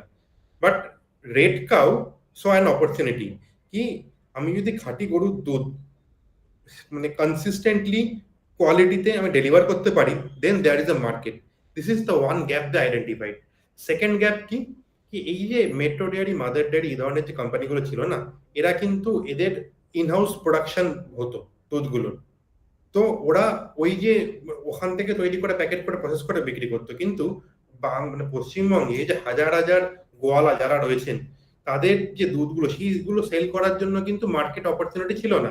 কারণ তারা হয়তো কোনো মিডলম্যানকে বেচতেন, তারা আবার তার মধ্যে কিছুটা ভেজাল মিশিয়ে আগে আরো ডাইলিউট করে বেচবে ওটাকে। তো কোয়ালিটিও ডাইলিউট হচ্ছে, আর যার অ্যাকচুয়ালি দামটা পাওয়ার কথা তারা দামটা পাচ্ছে না। তো এটা কি ছিল, সাপ্লাই সাইডে একটা আনমেট ডিমান্ড ছিল। তো এই যে আনমেট ডিমান্ডটা কিন্তু সবসময় যে ডিমান্ড সাইডেই হবে, মানে demand side means consumer side, যারা আর কি এন্ড ইউজার সাইডই হবে, তার কিন্তু কোনো মানে নট নেসেসারি বেসিক্যালি। তো প্রোডাকশন সাইডেও হতে পারে। So this step is basically analyzing competition. Then the final step in identifying opportunities, keep an eye on the trends. তো যে কোনো বিজনেস বা স্টার্টআপ আমরা যেটা ভাবছি সেগুলোতে আমাদের একটা জিনিস ভাবতে হবে যে আমার জিনিসটাকে তৈরি করতে কিছু বছর সময় লাগবে। এবার ওই বিজনেসটা, ওই আইডিয়াটা কিন্তু বছরের শেষ অবধি রিলেভেন্ট থাকতে হবে। মানে নট বছরের শেষ অবধি, মানে for example I am building a startup which I think will become profitable after 3 years, and 3 years পরেও it will take another 1-2 years to grow up so that I can pay back my investors. Investor can be my own father, own wife, own mother, or maybe some people outside হতেই পারে, but আমাকে টাকাটা ফেরত দিতে হবে। তারপরের যে profit time পাবো সেটা কিন্তু আমার। তো এই যে স্প্যানটা যখন অবধি আমি ইনভেস্টরদের ওই টাকাগুলো ফেরত দিয়েছি, এই যে এই স্প্যানটাতে অ্যাটলিস্ট কিন্তু রিলেভেন্ট থাকতে হবে। একটা টিপিক্যাল এক্সাম্পল এখানে কি, যে নেটফ্লিক্স আমরা সবাই জানি একটা ওটিটি প্ল্যাটফর্ম যেখানে গিয়ে আমরা অনেক কিছু দেখতে পারি। আর যারা 1990s বা আর্লি 2000-এ সিনেমা গান এই সমস্ত শুনতেন, তারা মোজাভিয়ার কোম্পানির নাম তো নিশ্চয়ই শুনেছেন। তো মোজাভিয়ার কি ছিল, মানে Moser Baer used to sell CDs, DVDs of movies, music videos in India, and globally Mozaviar was very renowned for renting out DVDs and CDs. Okay, তো ওরা কি করতো কি, ওরা 10 দিন 15 দিনের জন্য সিডি রেন্টাল করতো, but they failed to keep an eye on the trends even if it was a giant and there was no challenger. But ওদের যে বিজনেসটা সেটা নেটফ্লিক্স, অ্যামাজন প্রাইম এই ধরনের প্ল্যাটফর্মগুলো আসার পরে পুরো ইরিলেভেন্ট হয়ে গেছে। it completely vanished. So it is also important to keep an eye on the trends. Next, we'll move to the next phase, the business planning. So most of the business planning, most of the topics that comes under business planning are already we have discussed in bits and pieces, but it is also necessary to have a comprehensive document, because what happens that in the most difficult phase of an early stage startup is financing your business. I will come to that, no worries. But the main problem during financing is improper business planning. So what happens that since I know it very well, because I was also associated with the fundraising of one of the startups in my previous organization. So what happens that often the startups are formed by 2-3 people, 2-3 co-founders are there. So initially they are all in sync, so they think same ki এরকম করবো, এরকম বেচবো, এরকম করবো। তারপরে যত দিন যায় ব্যাপারটা ডাইভার্স হতে থাকে। কিছু লোক কিছু বলছে, কিছু লোক কিছু বলছে না এটা কেরম ভাবে কর, ওটা কোরম ভাবে কর। তো আস্তে আস্তে হয় কি ইনিশিয়াল যে ফোর্স আর যে আইডিয়াটা নিয়ে ব্যাপারটা আর কি কনসেপচুয়ালাইজ করা হয়েছিল, আলটিমেটলি ফাইন্যান্সিং অব্দি পৌঁছতে পৌঁছতে ব্যাপারটা ছড়িয়ে গেছে বেসিক্যালি। তো it is not always for bad, হতে পারে ইমপ্রুভও হয়েছে, but everyone should be on the same page and everything should be documented. That is why it is good to have a business planning document. তার মধ্যে company description থাকবে যে এটা কি একটা লিগ্যাল এন্টিটি, কি নামে রেজিস্টার্ড, তারপরে কি মার্কেট অ্যানালিসিস আমরা আগের স্টেপে করেছিলাম, তার কি আউটকামস ছিল, দেন ওটাকে ফিল করার জন্য কি কি প্রোডাক্ট বা সার্ভিস আমরা বেসিক্যালি লঞ্চ করতে চাইছি, তার কি স্পেসিফিকেশন, দেন আমি প্রোডাক্ট সার্ভিস তো আছে, এবার আমার what is my plan to go to market, মানে কি করে আমি ব্যাপারটাকে জানাবো লোকেদের।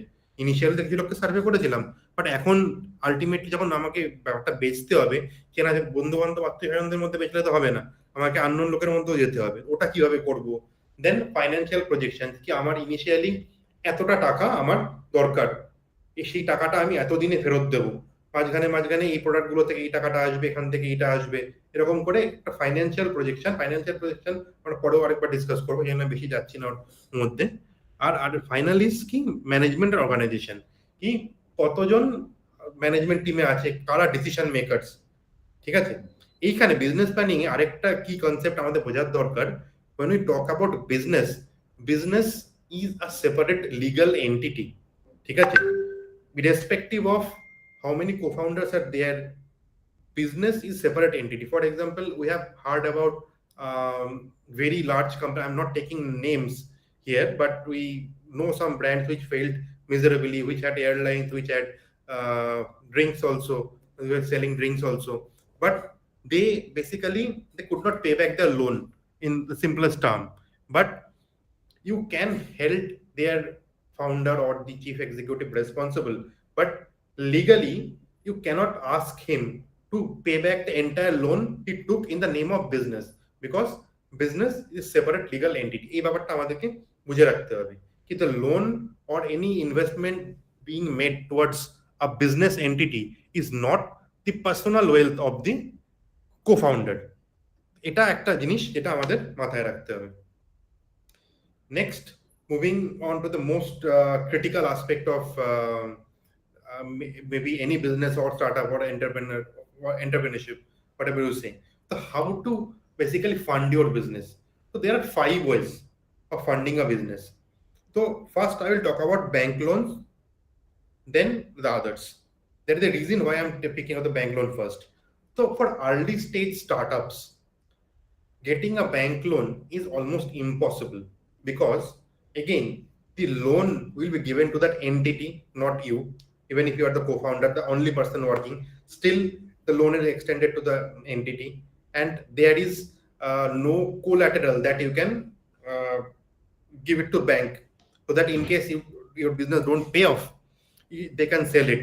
And banks work under very stringent guidelines of RBI, the Reserve Bank of India.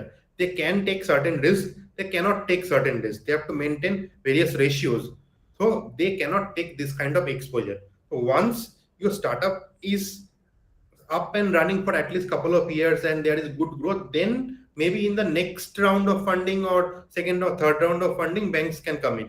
But initially for early stage investors, early stage startups, bank loan will not come. And the business loan which is extended to individuals, those have collaterals. For example, if today I want to open a shop and go to a bank for 1 lakh loan, they will কি 1 লাখের কিছু আমার জন্য আমার কাছে FD করো, অন্য কিছু একটা রাখো, আমি এমনি করে দেবো না। তো bank loan is done. Then basically bootstrapping is nothing but using your own money. আমি নিজের পয়সা ইউজ করলাম, বাবা মার থেকে পয়সা নিয়ে, ইমিডিয়েট ফ্যামিলির থেকে আমি পয়সা নিয়ে বিজনেসটাকে শুরু করলাম। That is probably the most common way of funding an early stage startup. For example, Infosys was a bootstrap startup back in 1980s. So the founder took 10,000 rupees from his wife and started the business.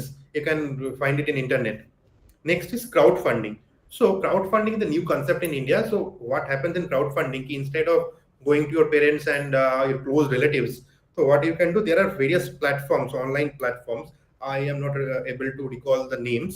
So it's, you can just type in the Google and these names will show up, which are the various crowdfunding platforms. So you এখানে কি হয় কি, আমার business আইডিয়াটা আমি ওখানে একটা presentation হিসেবে দেবো, মেবি আমার রেকর্ডেড ভিডিও থাকবে। দেন I will ask for others donation. Donation is not that কি donation সেন্সে, আমি বলবো কি আমাকে 10,000 টাকা দাও, আমি তোমাকে at certain interest rate আমি তোমাকে 2 বছর পরে 5 বছর পরে দেবো। তো এখানে কি মানে একজন আরেকজনকে তো চেনে না, কিন্তু 1 লাখ টাকা যদি 100 জনে মিলে দেয় তাহলে তাদের ইন্ডিভিজুয়াল রিস্ক গুলো অনেক কম, রাদার দেন 1 লাখ টাকা যদি দুজনে দেয় তাদের রিস্কটা অনেকটা বেশি। সেই জন্য crowdfunding, if you have good idea, good saleable idea, then crowdfunding is also a good option.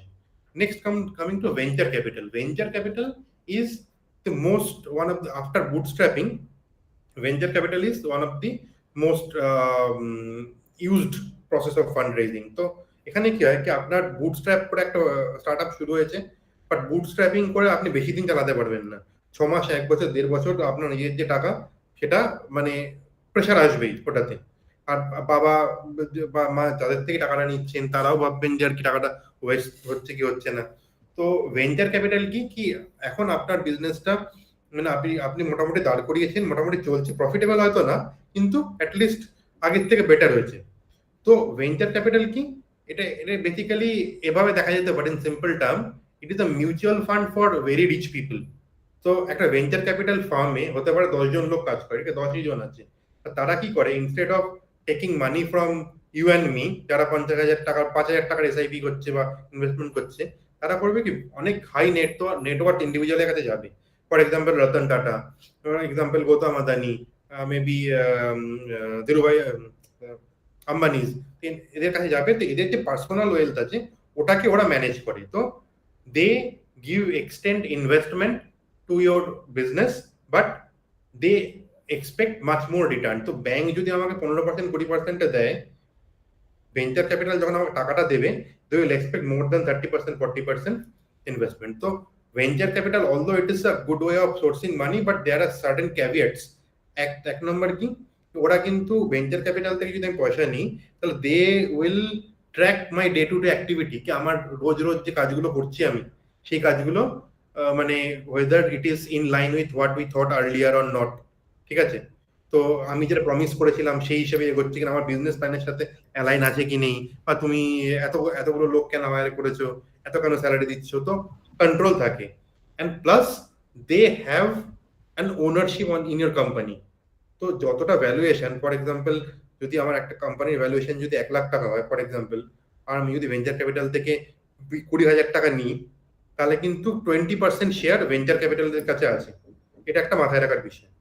Angel investors are like venture capital only difference being venture capital এ কিছুর একটা ছোট টিম ছিল 10 জন, যারা হাই নেটওয়ার্থ ইন্ডিভিজুয়ালের থেকে টাকাগুলো নিয়ে ওরা manage করতো। যে ইন্ডিভিজুয়াল তারা ডে টু ডে ট্র্যাক করতো না, টাকাটা দিয়ে দিলাম, তুমি আমাকে 2 বছর পরে এত টাকা রিটার্ন দেবে। বাট অ্যাঞ্জেল ইনভেস্টর কি, for example Ratan tata is an Angel investor. তো ওনার যদি কোনো একটা আইডিয়া ভালো লাগে, তাহলে উনি নিজের টাকা ডাইরেক্ট as an investor আপনার কোম্পানিতে ইনভেস্ট করতে পারেন। তো these are basically angel investors. So these are the 5 ways of financing your business. ঠিক আছে। তো আরে এভরিওয়ান উইথ মি, মানে বোঝা যাচ্ছে তো নাকি একটু বোরিং হয়ে গেছে ব্যাপারটা? না ঠিক আছে, interesting continue please. Okay. Next কি, মার্কেটিং এন্ড সেলস। তো আমরা আগে কি করলাম, অপরচুনিটি আইডেন্টিফাই করে ফেলেছি আমরা। আমরা বিজনেস প্ল্যানিংও করে ফেলেছি, নাও ফাইন্যান্সিং এরও জোগাড় হয়ে গেছে, লোকজন বলেছে আমাকে টাকা পয়সা দেবে, ঠিক আছে, তো টাকা পয়সাও আমি পেয়ে গেছি। এবার যেটা মাথায় রাখতে হবে, টাকা পয়সা কিন্তু রোজ রোজ দেবে না আমাকে, আমাকে একবার যদি ফান্ড রেজ করেছি তাহলে আমাকে কিন্তু অ্যাটলিস্ট ফিউ ইয়ার্স আমাকে ওই টাকাটাতে চালাতে হবে। বা তাহলে মানে I better take care of this 3 boxes at now, at this point of time. ওর মধ্যে সব থেকে ইম্পর্টেন্ট জিনিসটা কি, মার্কেটিং অ্যান্ড সেলস। তো মার্কেটিং টার্মটা কিন্তু আমরা বাঙালিরা একটুখানি অন্যভাবে ইউজ করি। মার্কেটিং মানে যেমন পুজোর আগে বলে কি তোর পুজো মার্কেটিং হয়ে গেছে, এটা কিন্তু মার্কেটিংটা কিন্তু ঠিক ওরকম মার্কেটিং না, that is basically shopping. In technical term that is shopping. Marketing is basically how you project your company to the outside world, ঠিক আছে, that is the marketing activity. And মানে মার্কেটিং মানে এটাও না, আমরা অনেক সময় ভাবি যে সেলস অ্যান্ড মার্কেটিং চাকরি করে মানে তো এই মানে ওই সাদা জামা কালো টাই কালো প্যান্ট পরে দুপুরবেলা এসে বিরক্ত করে বাড়িতে, ওরকমও না ব্যাপারটা।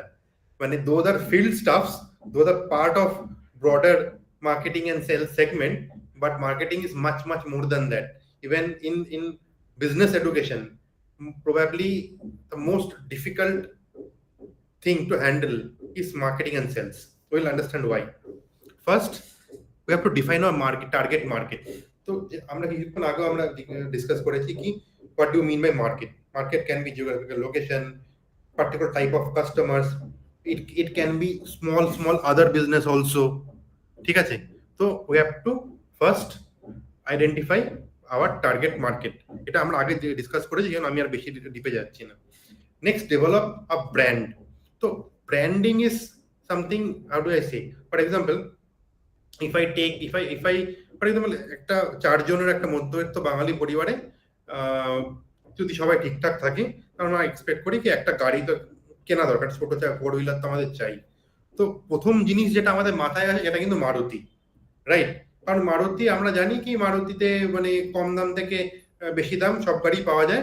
তো ওদের যে বেশিরভাগ যে সেগমেন্ট, লার্জ যে সেলসটা ড্রাইভ হয় ওটা কিন্তু ছোট সেগমেন্ট আর মিড সেগমেন্ট থেকে, মানে সাব 15 lakhs যে ভ্যালু মানে দামের যে গাড়িগুলো ওটাতেই কিন্তু ওদের বেশি বিক্রি হয়। তো Maruti is associated with a mass brand, it is for masses. But similarly, if we think about Mercedes or BMW, it is thought of as for elite people, for super rich people, ঠিক আছে। Similarly, if we consider Apple and other Android phones, so Apple is premium, আচ্ছা ধরো Apple phone আছে তার মানে তো মানে তো অনেক টাকা খরচা করেছি। আচ্ছা অ্যান্ড্রয়েডও দামি আছে, but mostly Apple has a different brand perception than non-Apple products. So you have to define, depending on your type of product or the service, you have to decide কি ওই ব্র্যান্ডটা পজিশন করবো কিভাবে আমি। ওটা আমার টার্গেট মার্কেট সেগমেন্টটাই যদি হয় কি মানে বড় লোকদের জন্য, আমাদের super rich people, super HNIs, definitely my brand positioning will be like Apple, Mercedes, এই টাইপের। আর যদি মাসের জন্য হয় তাহলে definitely it will be something other. So depending on the target market segment and the brand I am trying to establish, আমাকে একটা marketing plan is nothing, simple thing কি আমি আমার টার্গেট মার্কেট সেগমেন্টটাকে আইডেন্টিফাই করেছি, ওদের কাছে পৌঁছবো কি করে, ওদের কাছে পৌঁছানোর জন্য আমার কি কি প্রসেস হতে পারে। এক হতে পারে আমি নিউজ পেপারে অ্যাড দিতে পারি, সেকেন্ড হতে পারে ইন্টারনেটে অ্যাড দিতে পারি, থার্ড হতে পারে কি ওই নিউজ পেপারের মধ্যে একটা করে কাগজ ঢুকিয়ে দেয় না সকালবেলা যখন দেয়, ওরকম করে দিতে পারি। তো আমার যদি লোকাল বিজনেস হয়, হয়তো শিলিগুড়ি বেসড বিজনেস, তাহলে হয়তো আমি একটা কাগজ ঢুকিয়ে দিলে শিলিগুড়ির যে আনন্দবাজার পত্রিকা এডিশন ওটাতে হয়ে যাবে। কিন্তু আমার যদি একটা প্যান ওয়েস্ট বেঙ্গল যদি একটা বিজনেস হয়, তাহলে হয়তো শুধুমাত্র ওটাতে হবে না, আমাকে একটা প্রিন্ট অ্যাড দিতে হবে আনন্দবাজার পত্রিকাতে। আমার বিজনেসটা যদি একটা অল ইন্ডিয়া বেসিস হয়, তাহলে হয়তো আমাকে শুধু newspaper will not be sufficient, আমাকে ইমেলারও বানাতে হবে, আমাকে ইন্টারনেটেও দিতে হবে, গুগল সার্চে যখন কেউ কিছু লিখবে ওই রিলেভেন্ট কিছু, তাহলে ওটাও দেখাবে। তো এই জিনিসগুলো আমাকে তখন ভাবতে হবে কি depending on the target segment, হতে পারে আমাকে ফেসবুকে দিতে হতে পারে, ইনস্টাগ্রামে দিতে হতে পারে। It all depends on your target market segment, your brand, সবকিছু লিঙ্কড এই ব্যাপারটাতে। অ্যান্ড অলদো দিস পয়েন্টস মানে এইগুলো যদিও আলাদা আলাদা করে আমি পয়েন্ট আউট করেছি, but this all are interlinked. দেন we have to develop a sales strategy. তো আমরা এখন অব্দি কাস্টমারকে জানিয়ে দিয়েছি যে যে আমার জিনিসটা আর কি আমরা এক্সিস্ট করি, আমরা জিনিসটা বেচি। এন্ড নাও সেলস স্ট্র্যাটেজিটা কি, how it is different from marketing plan. কি হতে পারে কিছু কিছু ব্র্যান্ড আমরা যখন খেয়াল করবেন, যখন আমরা পুজো শপিং করতে যাই, কিছু ব্র্যান্ড আছে ওখানে, ফর এক্সাম্পল কুটনস বলে একটা ব্র্যান্ড আছে, এখন আছে কিনা জানি না, আমি তো খুব কিনতাম। ওখানে যাওয়ার পরে 60% অফ, 70% অফ, এরকম একটা স্ট্র্যাটেজি যে হচ্ছে 70% অফ, 2000 টাকার জিনিসটা আমি পেয়ে যাবো 600 টাকাতে, চল ওখানে যাই। আবার কিছু ব্র্যান্ড আছে, for example fab India, West side, এই ধরনের ব্র্যান্ড, যারা কি মানে পৃথিবী উল্টে যাক আমরা ডিসকাউন্ট দেবো না। তো that comes under sales strategy, কি depending on the brand perception you are trying to create.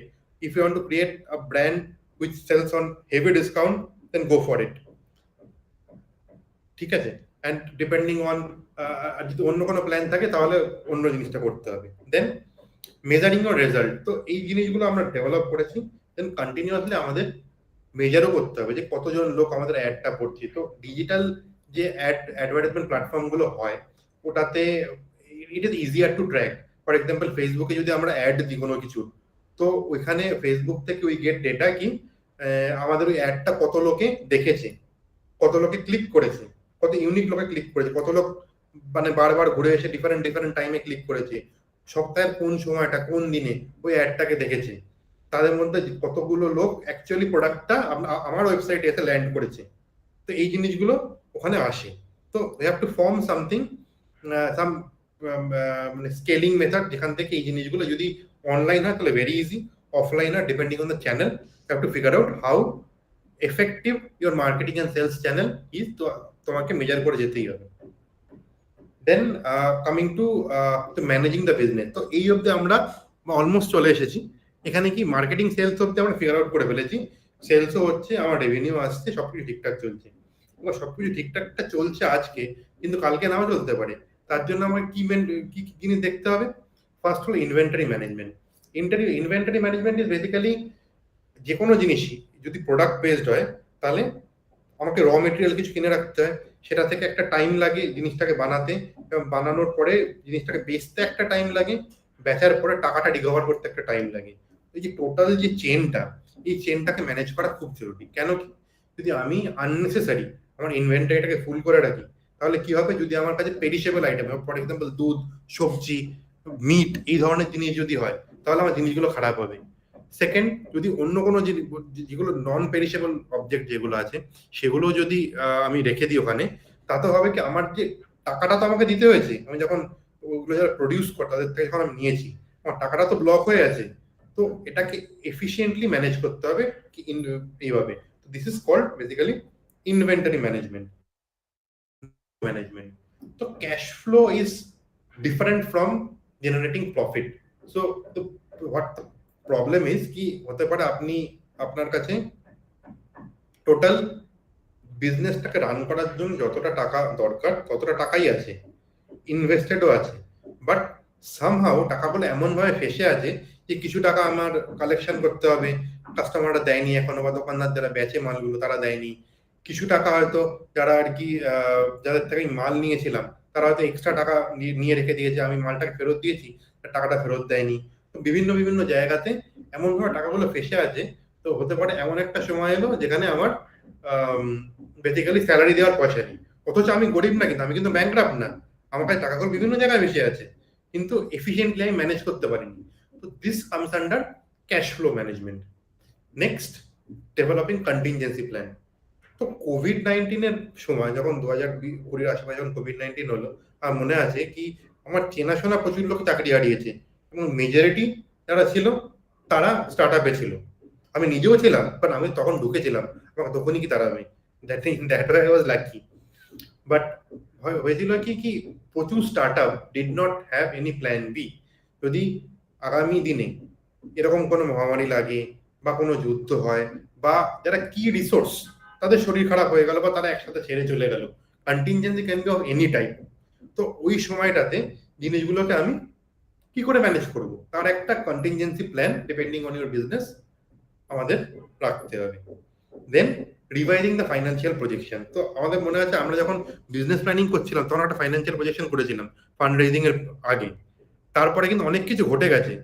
অনেকগুলো বছর চলে গেছে, হতে পারে অনেকগুলো মাস চলে গেছে, ফান্ডিং রাউন্ড ফাউন্ড হয়ে গেছে, অনেক লোক এসেছে, অনেক লোক চলে গেছে, নতুন প্রোডাক্ট লঞ্চ করেছি।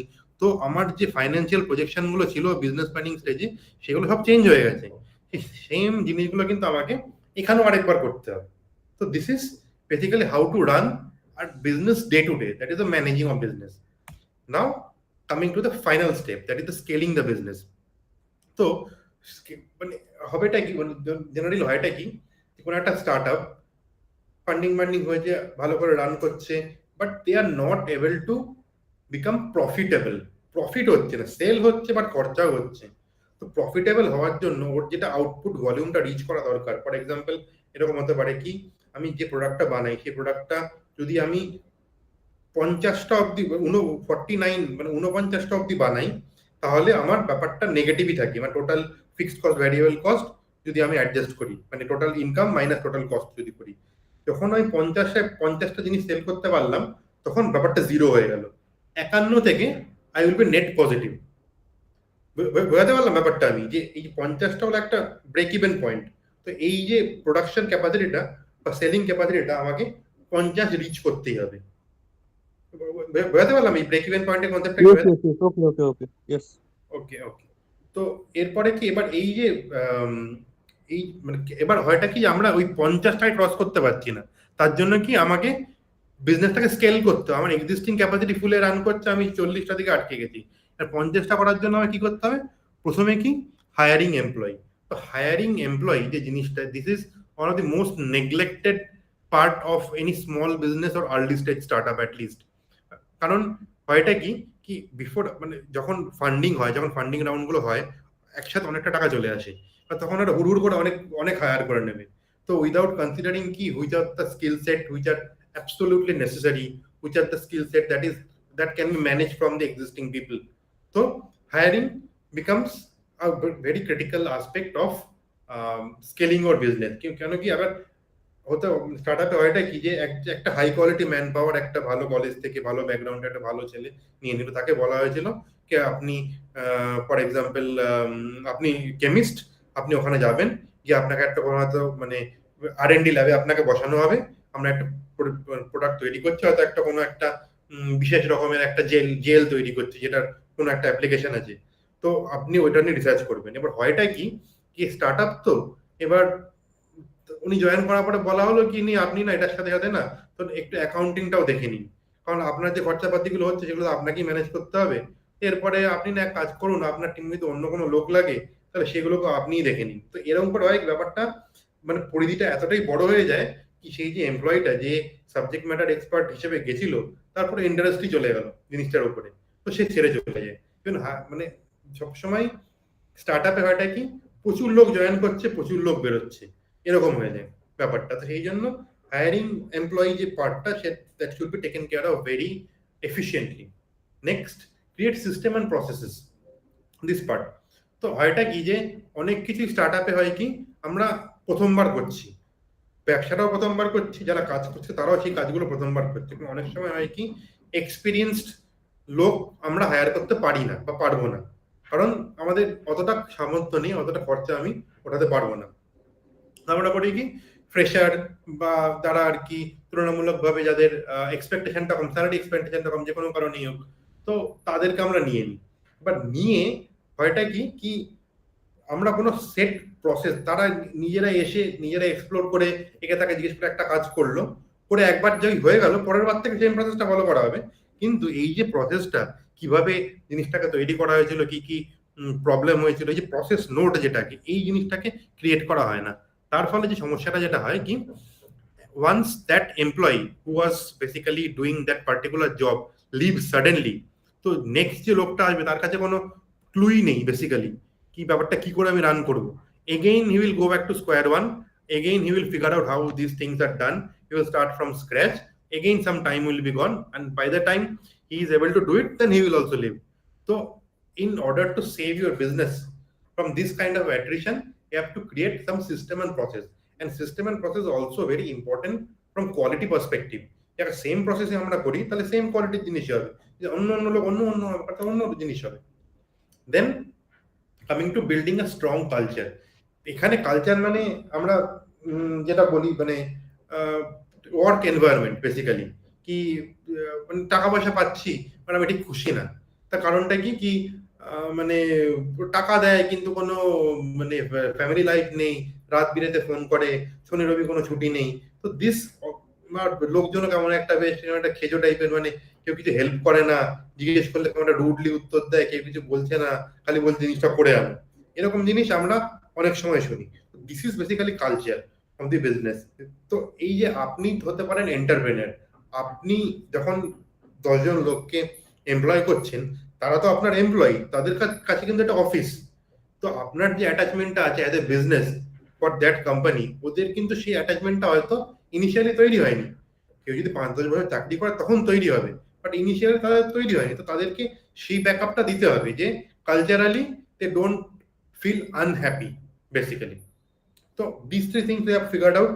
We have hired some people, we have created system and process, we have a decently good culture. Now what?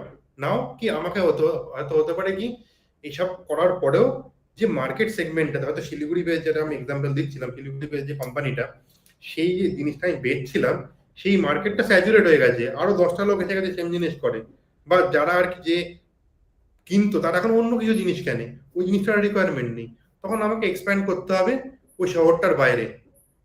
That is basically expanding into new market. New market can be মানে new markets, expanding new market can be seen in different way also, কি not necessary আমাকে সবসময় অন্য একটা শহরে গিয়ে ব্যবসা করতে হবে। হতে পারে আমি আগে শুধু একটা প্রোডাক্ট বেচতাম, শুধু আমি দুধ বেচতাম, তারপরে আমি এখন ঘিও বেচি। তো this is also market expansion. This is not কি মানে আমি নতুন একটা যখন প্রোডাক্ট লাইন অ্যাড করছি, তো দুধের একটা আলাদা বেস আছে, ঘিয়ের একটা আলাদা বেস আছে, there can be some overlap in between. But বাচ্চারা যেমন কি দুধ হয়তো বাচ্চারা বেশি খায়, ঘি বাচ্চা পুরো সবাই খায়, এই হিসেবে। Then again, the managing the cash flow. So why I am repeating this point is probably once you establish your business and get the funding right, this cash flow, for this cash flow management, you need someone who has experience, or you yourself have to manage very efficiently. So now we have reached the scaling up of the business phase. Now things doesn't stop here basically. এই পুরো যে সাইকেলটা, this will rotate again and again and again and again. তো এই যে এই জিনিসটা যদি রোটেট যদি না হয়, একবার যদি একটা বিজনেস এস্টাবলিশ করে একটা জায়গায় স্কেল আপ করে আমি ছেড়ে দিই, তাহলেও কিন্তু সমস্যা আছে। ফর এক্সাম্পল, একটা লাস্ট এক্সাম্পল দিয়ে আমি শেষ করবো। কোডাক, কোডাক বলে একটা কোম্পানি আছে, যেটা আর কি আমরা আমাদের সবার বাড়িতে একটা আধটা ক্যামেরা থাকতো, এখন আর নেই, যেটা যেটা রিল ক্যামেরা আমরা ভরতাম ওর মধ্যে। এবার 2000 সাল বা 1990 থেকে 2000 বা 2010 অব্দিও ওই ক্যামেরাগুলো কিন্তু ঘরে থাকতো, এখন ক্যামেরাগুলো হারিয়ে গেছে। তার কারণটা কি? কোডাক কিন্তু ওই ক্যামেরা সেগমেন্টে অদ্বিতীয় ছিল, ঠিক আছে, বাট ওরা এই সাইকেলটাকে, এই আইডেন্টিফাইং অপরচুনিটি, বিজনেস প্ল্যানিং, এই জিনিসগুলোকে ওরা ঠিক করে করেন। স্পেশালি আইডেন্টিফাইং অপরচুনিটির ভেতরে যে keep an eye on the trend, এই পার্টটাকে ওরা ইগনোর করেছে, বা ওটার সাথে নিজেদেরকে মানিয়ে নিতে পারেনি। যার ফলে হয়েছে কি, ডিজিটাল ক্যামেরা এলো প্রথমে, অর্ধেক ওদের বিজনেস চলে গেল। তারপরে যখন মোবাইল ক্যামেরা এলো, বাকি যেটুকু ছিল ওটুকুও চলে গেল। তো দ্য পয়েন্ট বিং কি, from startup to scale up, this is although this is in order to make it a full circle, you have to go through and revisit those steps again and again and again and again. Okay, so আমার মনে আমি যতটা ভেবেছিলাম, plan করেছিলাম যে আজকে কথা বলবো, আমি অলরেডি বলেছি। তো আশা করছি যে কিছু কিছু লোক হয়তো কিছুটা হেল্পফুল পেয়েছেন, কিছু কিছু পয়েন্টস হয়তো হেল্পফুল লেগেছে, আর কিছু কিছু লোক হয়তো ডেফিনেটলি বোর হয়েছেন। তো ঠিক আছে, যদি 2-3 জনেরও ব্যাপারটা কিছুটা হেল্পফুল লেগে থাকে, তাহলে that will B my greatest achievement. And এরপরে যে কনসেপ্টগুলো ডিসকাস করেছি, এর ভেতরে বা বাইরে বা কেরিয়ার সম্পর্কে কিছু ডিসকাস করার থেকে I am open. Thank you, Mr. Sayantan Roy, for your excellent, stimulating and encouraging speech.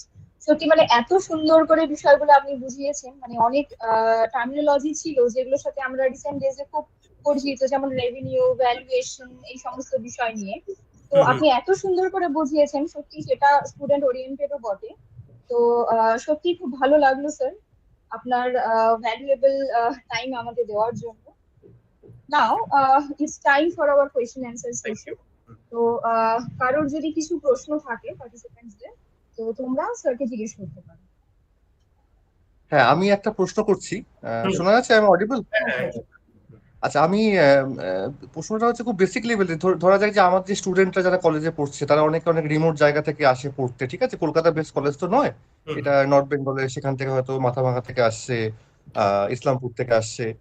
এবার এই প্রোটোটাইপ পড়াশোনা করে হয়তো এখন যে অ্যাসপেক্ট আমরা দেখতে পাচ্ছি চারিদিকে, যে জব ওরিয়েন্টেড কিছু পড়াশোনার সেই লেভেলটা খুব অতটা নেই হয়তো, সত্যি কথা বলতে, প্র্যাকটিক্যালি স্পিকিং। বা এই যে আমি নেট গেট করে পিএইচডি লেভেল অব্দি যাবো, সেইটারও ধৈর্য বা কিছু হয়তো অনেকে থাকছে না। এখন যদি তার মনে এরকম কোনো রকম এরকম ইচ্ছা থাকে বা কোনো একটা ইনোভেটিভ কোনো একটা আইডিয়া ছোটবেলা থেকে আছে, বা সে দেখছে চারিদিকে বিজনেস কিছু হচ্ছে, সে whether it may be a wow momo shop or it may be a whatever may be, ঠিক আছে? তো initially I want to ask you that what is the suggestion from your end, কি tips তুমি দেবে student লেভেলের, এই যারা আছে আর কি, ছোটবেলা যারা কলেজ থেকে মাস্টার্স ডিগ্রি করছে বা একটু 22, 23, 24 বছরের, চেষ্টা করছে কিছু নতুন করার, স্টার্ট আপই বলো বা ভেরি স্মল স্কেল ইন্ডাস্ট্রি, ঠিক আছে? ইনিশিয়াল ফান্ড ম্যানেজমেন্ট একটা ইস্যুই মানলাম, কিন্তু সেটাকেই বা ওরা কি করে অ্যাপ্রোচ করবে, কোথায় যাবে, কিভাবে তারা এগোতে পারে আর কি? জাস্ট আমি তুমি বুঝতে পারছো আমি কি বলতে চাইছি। না না, আমি বুঝেছি। তো এই বিষয়ে আমার যতটুকু জ্ঞান আছে আমি ডেফিনেটলি ওই হিসেবে আমি হেল্প করতে ইচ্ছুক। তো নর্মালি এগুলো হয় যে আমি নর্মাল মানে যে যেটা বলতে চাইছিলাম যে বিভিন্ন কলেজে মানে একটা এন্টারপ্রেনারশিপ সেল থাকে। তো প্রথম যেটা স্টেপ যেটা হতে পারে, এক্স্যাক্টলি, হ্যাঁ, এটা আমাদের তৈরি করতে হবে। হ্যাঁ, একটা প্রথম যেটা জরুরি সেটা হলো গিয়ে মানে একটা কলেজে একটা এন্টারপ্রেনারশিপ সেল তৈরি করা, যেটার মধ্যে হয়তো একজন প্রফেসর থাকবেন তাদের টাইমের হিসেবে, আর বাকি স্টুডেন্টরা এসে প্রথমে অ্যাটলিস্ট ব্রেইনস্টর্ম করবে, ঠিক আছে, যে আমার একটা আইডিয়া আছে, ঠিক আছে, তো তোরা কি বলছিস, তোদের কি বক্তব্য, এরকম করে যখন একটা গ্যাদারিং যখন শুরু হবে, তখন হতে পারে যে যে আইডিয়াটা নিয়ে আমি মানে মার্কেটে নামতে চাইছি হয়তো সিমিলার বা সেম আইডিয়া আরেকজনেরও আছে। দেন ফার্স্ট স্টেপ ইজ কি, আই হ্যাভ এ পার্টনার, ঠিক আছে, আমি একা যাচ্ছি না, ঠিক আছে, সেটা হলো ফার্স্ট স্টেপ। তো এরকম একটা জিনিস তৈরি করা যেতে পারে। এর পরবর্তীকালে কি করা যেতে পারে কি, যদি আমার কাছে একটা সলিড আইডিয়া অলরেডি আছে, আমি মানে ইন্টারনেট থেকে পড়াশোনা করে কিছু একটা জিনিস করতে চাইছি, মানে করে কিছু একটা নতুন আইডিয়া, ইনোভেটিভ একটা আইডিয়া, তা আমার মনে হয় কি বাজারে এইভাবে কেউ মানে ব্যাপারটাকে আনেনি, ব্যাপারটাকে করছে, তাহলে যেটা করা যেতে পারে কি, স্টেট গভর্নমেন্টের আমি নট শিওর, বাট সেন্ট্রাল গভর্নমেন্টের কিছু পোর্টাল আছে, আমি সেগুলো আপনাকে শেয়ার করে দেবো। এই মুহূর্তে আমি ঠিক লিঙ্কগুলো নেই আমার কাছে, মানে স্টার্ট আপ ইন্ডিয়া বলে একটা পোর্টাল আছে, ওখানে গিয়ে ইনিশিয়ালি দে ক্যান রেজিস্টার কি আমরা 2-3 জন লোক মিলে একটা ব্রিফ দিতে হয় কি এই জিনিসগুলো আমরা ভাবছি, তো আমাদের গাইডেন্স চাই। তো অনেক সময় হয় কি, অনেক সময় একজন ওরা মেন্টর মানে অ্যাসাইন করে দেন ওদের সাথে, ঠিক আছে, কি that person will mentor, and ওই মেন্টারিং এর পরে যদি মনে হয় যে সেই ব্যবসাটা মানে যে আইডিয়াটা কমার্শিয়ালাইজ করা যাবে, বেসিক্যালি কমার্শিয়াল একটা আইডিয়া থাকতে পারে, ঠিক আছে, মানে আমার একটা ভালো আইডিয়া থাকতে পারে, বাট সবকিছু কিন্তু কমার্শিয়ালাইজ করা যায় না। তো ব্যাপারটা মানে হয়তো টার্মটা অনেকের পছন্দ না, কমার্শিয়ালাইজেশন এই সমস্ত জিনিসগুলো, বাট যদি একটা আইডিয়া থেকে আমি পয়সা না বার করতে পারি তাহলে কিন্তু মানে এটা আইডিয়াই থেকে যাবে। অবভিয়াসলি, হ্যাঁ, ইয়েস। তো এই ধরনের যে মানে পোর্টালগুলো আছে, এখানে কি রেজিস্টার করতে পারে।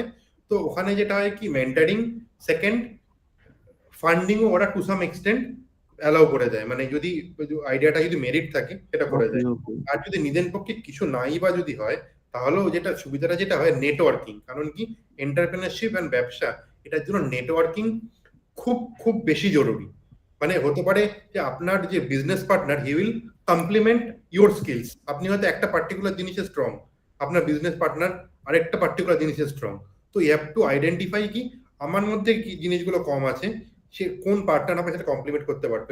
ইট is not always about the money after a certain point of time it is manageable, and I feel ki money is something that it is beyond your control also to some extent. তো but initial মানিটা তো, initial ফেজে তো মানিটা একটা matter তো অবশ্যই না সেক্ষেত্রে। মানে তুমি যেটা বলতে চাইছো তার মানে হচ্ছে আমার ওই এন্টারপ্রেনারশিপ সেলটা একটা ইম্পর্টেন্ট প্যারামিটার দাঁড়াচ্ছে, আর এই ফান্ডিং ব্যাপারটা যদি আমি এরকম করে অ্যাপ্রোচ করতে পারি, সো এটা একটু গাইড করবো, আমি মেল করবো, ঠিক আছে, এটা নিয়ে আর কি, স্টুডেন্টরা বেনিফিটেড হয়। আমি অ্যাকচুয়ালি Obvious. এই ফান্ডিং ব্যাপারটা অতটা এক্সপ্লোর করিনি, কারণ এই মুহূর্তে আমার কিছু আইডিয়া আছে, কিন্তু এন্টারপ্রেনারশিপটা আমি সেই হিসেবে দেখিনি আমার নিজের জন্য, হয়তো 5 বছর ডাউন দ্য লাইন আমি করব, তো ওইটা ডেফিনেটলি আছে। তো আপনি একটা মেল করুন, আমি definitely I will help you. Sure. Thank you Sayantan, thank you so much. Okay, যদি আপনাকে যদি কলেজে কোনো এন্টারপ্রেনারশিপ সেল আপনারা যদি সিরিয়াসলি ভাবেন যে আর কি তৈরি করতে চাইছেন, যদি অন্য কোনো কলেজের সাপোর্ট লাগে, তো আমি আমার পুরোনো কলেজের সাথে কানেক্ট করাতে পারি, কারণ ওখানে মানে বিজনেস কলেজ যেগুলো আছে এগুলোর entrepreneurship cell is very strong and very resourceful. হতে পারে ওই স্কেলে ওরা মানে কিছু দেবে না, বাট অ্যাটলিস্ট ইনিশিয়াল গাইডেন্স, মানে প্রফেসর লেভেলে যদি কথাবার্তা বলে কি how they started it, that I can connect. Thank you again, thank you so much. Okay, Kheyali, move to you.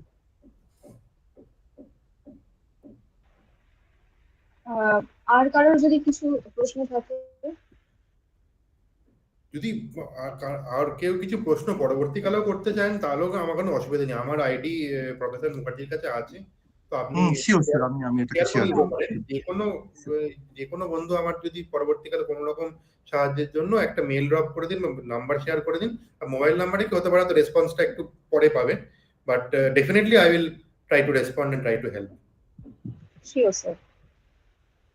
So as we are running out of time, and I think I have to we are at the end of our program. So now I would request Professor Akash Choudhury, convener of our seminar subcommittee, to deliver the vote of thanks and conclude our today's program. Over to you, Akash. Thank you, Professor Khiali Haldar. First of all, এত সুন্দরভাবে এই web প্ল্যাটফর্মে এত সুন্দর একটা seminar organise করা, তাকে hosting করা, তার জন্য ধন্যবাদ। Web seminar on entrepreneurship on starts up to scale up, it's a large topic. এই টপিকে ডিটেলস আলোচনা করার জন্য আমরা আমাদের মধ্যে পেয়েছিলাম mister Sayantan Roy, credit card portfolio manager, INDUSIND bank, Mumbai, Maharashtra. Sir এত সুন্দর প্রাণোজ্জ্বল ভাবে আমাদের স্টুডেন্টস এবং অডিয়েন্সের কাছে তার প্রেজেন্টেশনটা তুলে ধরেছেন, তার জন্য স্যারকে অসংখ্য ধন্যবাদ। তার ব্যস্ততম সময় থেকে আমাদের কলেজের IQAC কোঅর্ডিনেটর এবং IQAC কমিটি দ্বারা আয়োজিত এই সেমিনারে তিনি বক্তব্য রেখেছেন, সেজন্য APCRGC গভর্নমেন্ট কলেজের পক্ষ থেকে, সেমিনার কমিটির পক্ষ থেকে অসংখ্য ধন্যবাদ স্যার। ধন্যবাদ জানাচ্ছি আমাদের most enthusiastic officer in-charge doctor Mayukh Sarkar, যার নেতৃত্বাধীনে আমাদের কলেজ চলছে। ধন্যবাদ জানাচ্ছি আমাদের ইন্টারনাল কোয়ালিটি অ্যাসেসমেন্ট সেল এর honourable coordinator professor Kartik Chandra Dey, তার নিরলস প্রচেষ্টা চলছে এই ধরনের seminar, web seminar, entrepreneurship development, তার জন্য স্টুডেন্টদের কাছে গ্রহণযোগ্য টপিকগুলো সুন্দরভাবে প্রেজেন্টেশন করার জন্য রিসোর্স পারসন খুঁজে বের করা, তাকে কানেক্ট করা, তাকে ইনভাইট করা এবং ফাইনালি বিষয়টাকে এক্সিকিউট করা। প্রফেসর সৌম্য মুখার্জি ফ্লেক্স তৈরি করা থেকে শুরু করে আদার যত টেকনিক্যাল সেকশন আছে সেগুলোকে উনি টেক ওভার করেছেন। প্রফেসর খেয়ালি হালদার হোস্টিং করেছেন সুন্দরভাবে। আমাদের হেড অফ দ্য ডিপার্টমেন্ট যারা উপস্থিত আছেন, মাই কলিগস যারা এই সেমিনারটিকে অংশগ্রহণ করলেন, এবং সর্বোপরি যাদের জন্য এই সেমিনারটি dedicated, they are our beloved students. Thank you all of my students, the resource person, head of the department, IQAC coordinator, and all the audience who are in the web platform on the web seminar on entrepreneurship. Thank you again. With the permission of the chair, I would like to conclude the session. Thank you very much. সবাই ভালো থাকবেন। Sayantan sir ভালো থাকবেন। Thank you so much. আপনাদের ভালো লেগেছে, এটাই আমার প্রাপ্য ছিল এখান থেকে। যদি 2-3 জন লোকও যদি এটার থেকে মানে উদ্বুদ্ধ হয়ে পরবর্তীকালে আমার সাথে কানেক্ট করেন, কথা বলতে চান, বা কোনো রকম ভাবে আমি তাদের হেল্প করতে পারি, তো সেটাই আমার কাছে প্রাপ্য। এটাই you, আমাদের sir. লক্ষ্য। Thank you, We are privileged, sir. Thank you so much. Thank you, Professor. Thank you so much, sir. Thank you. Thank you.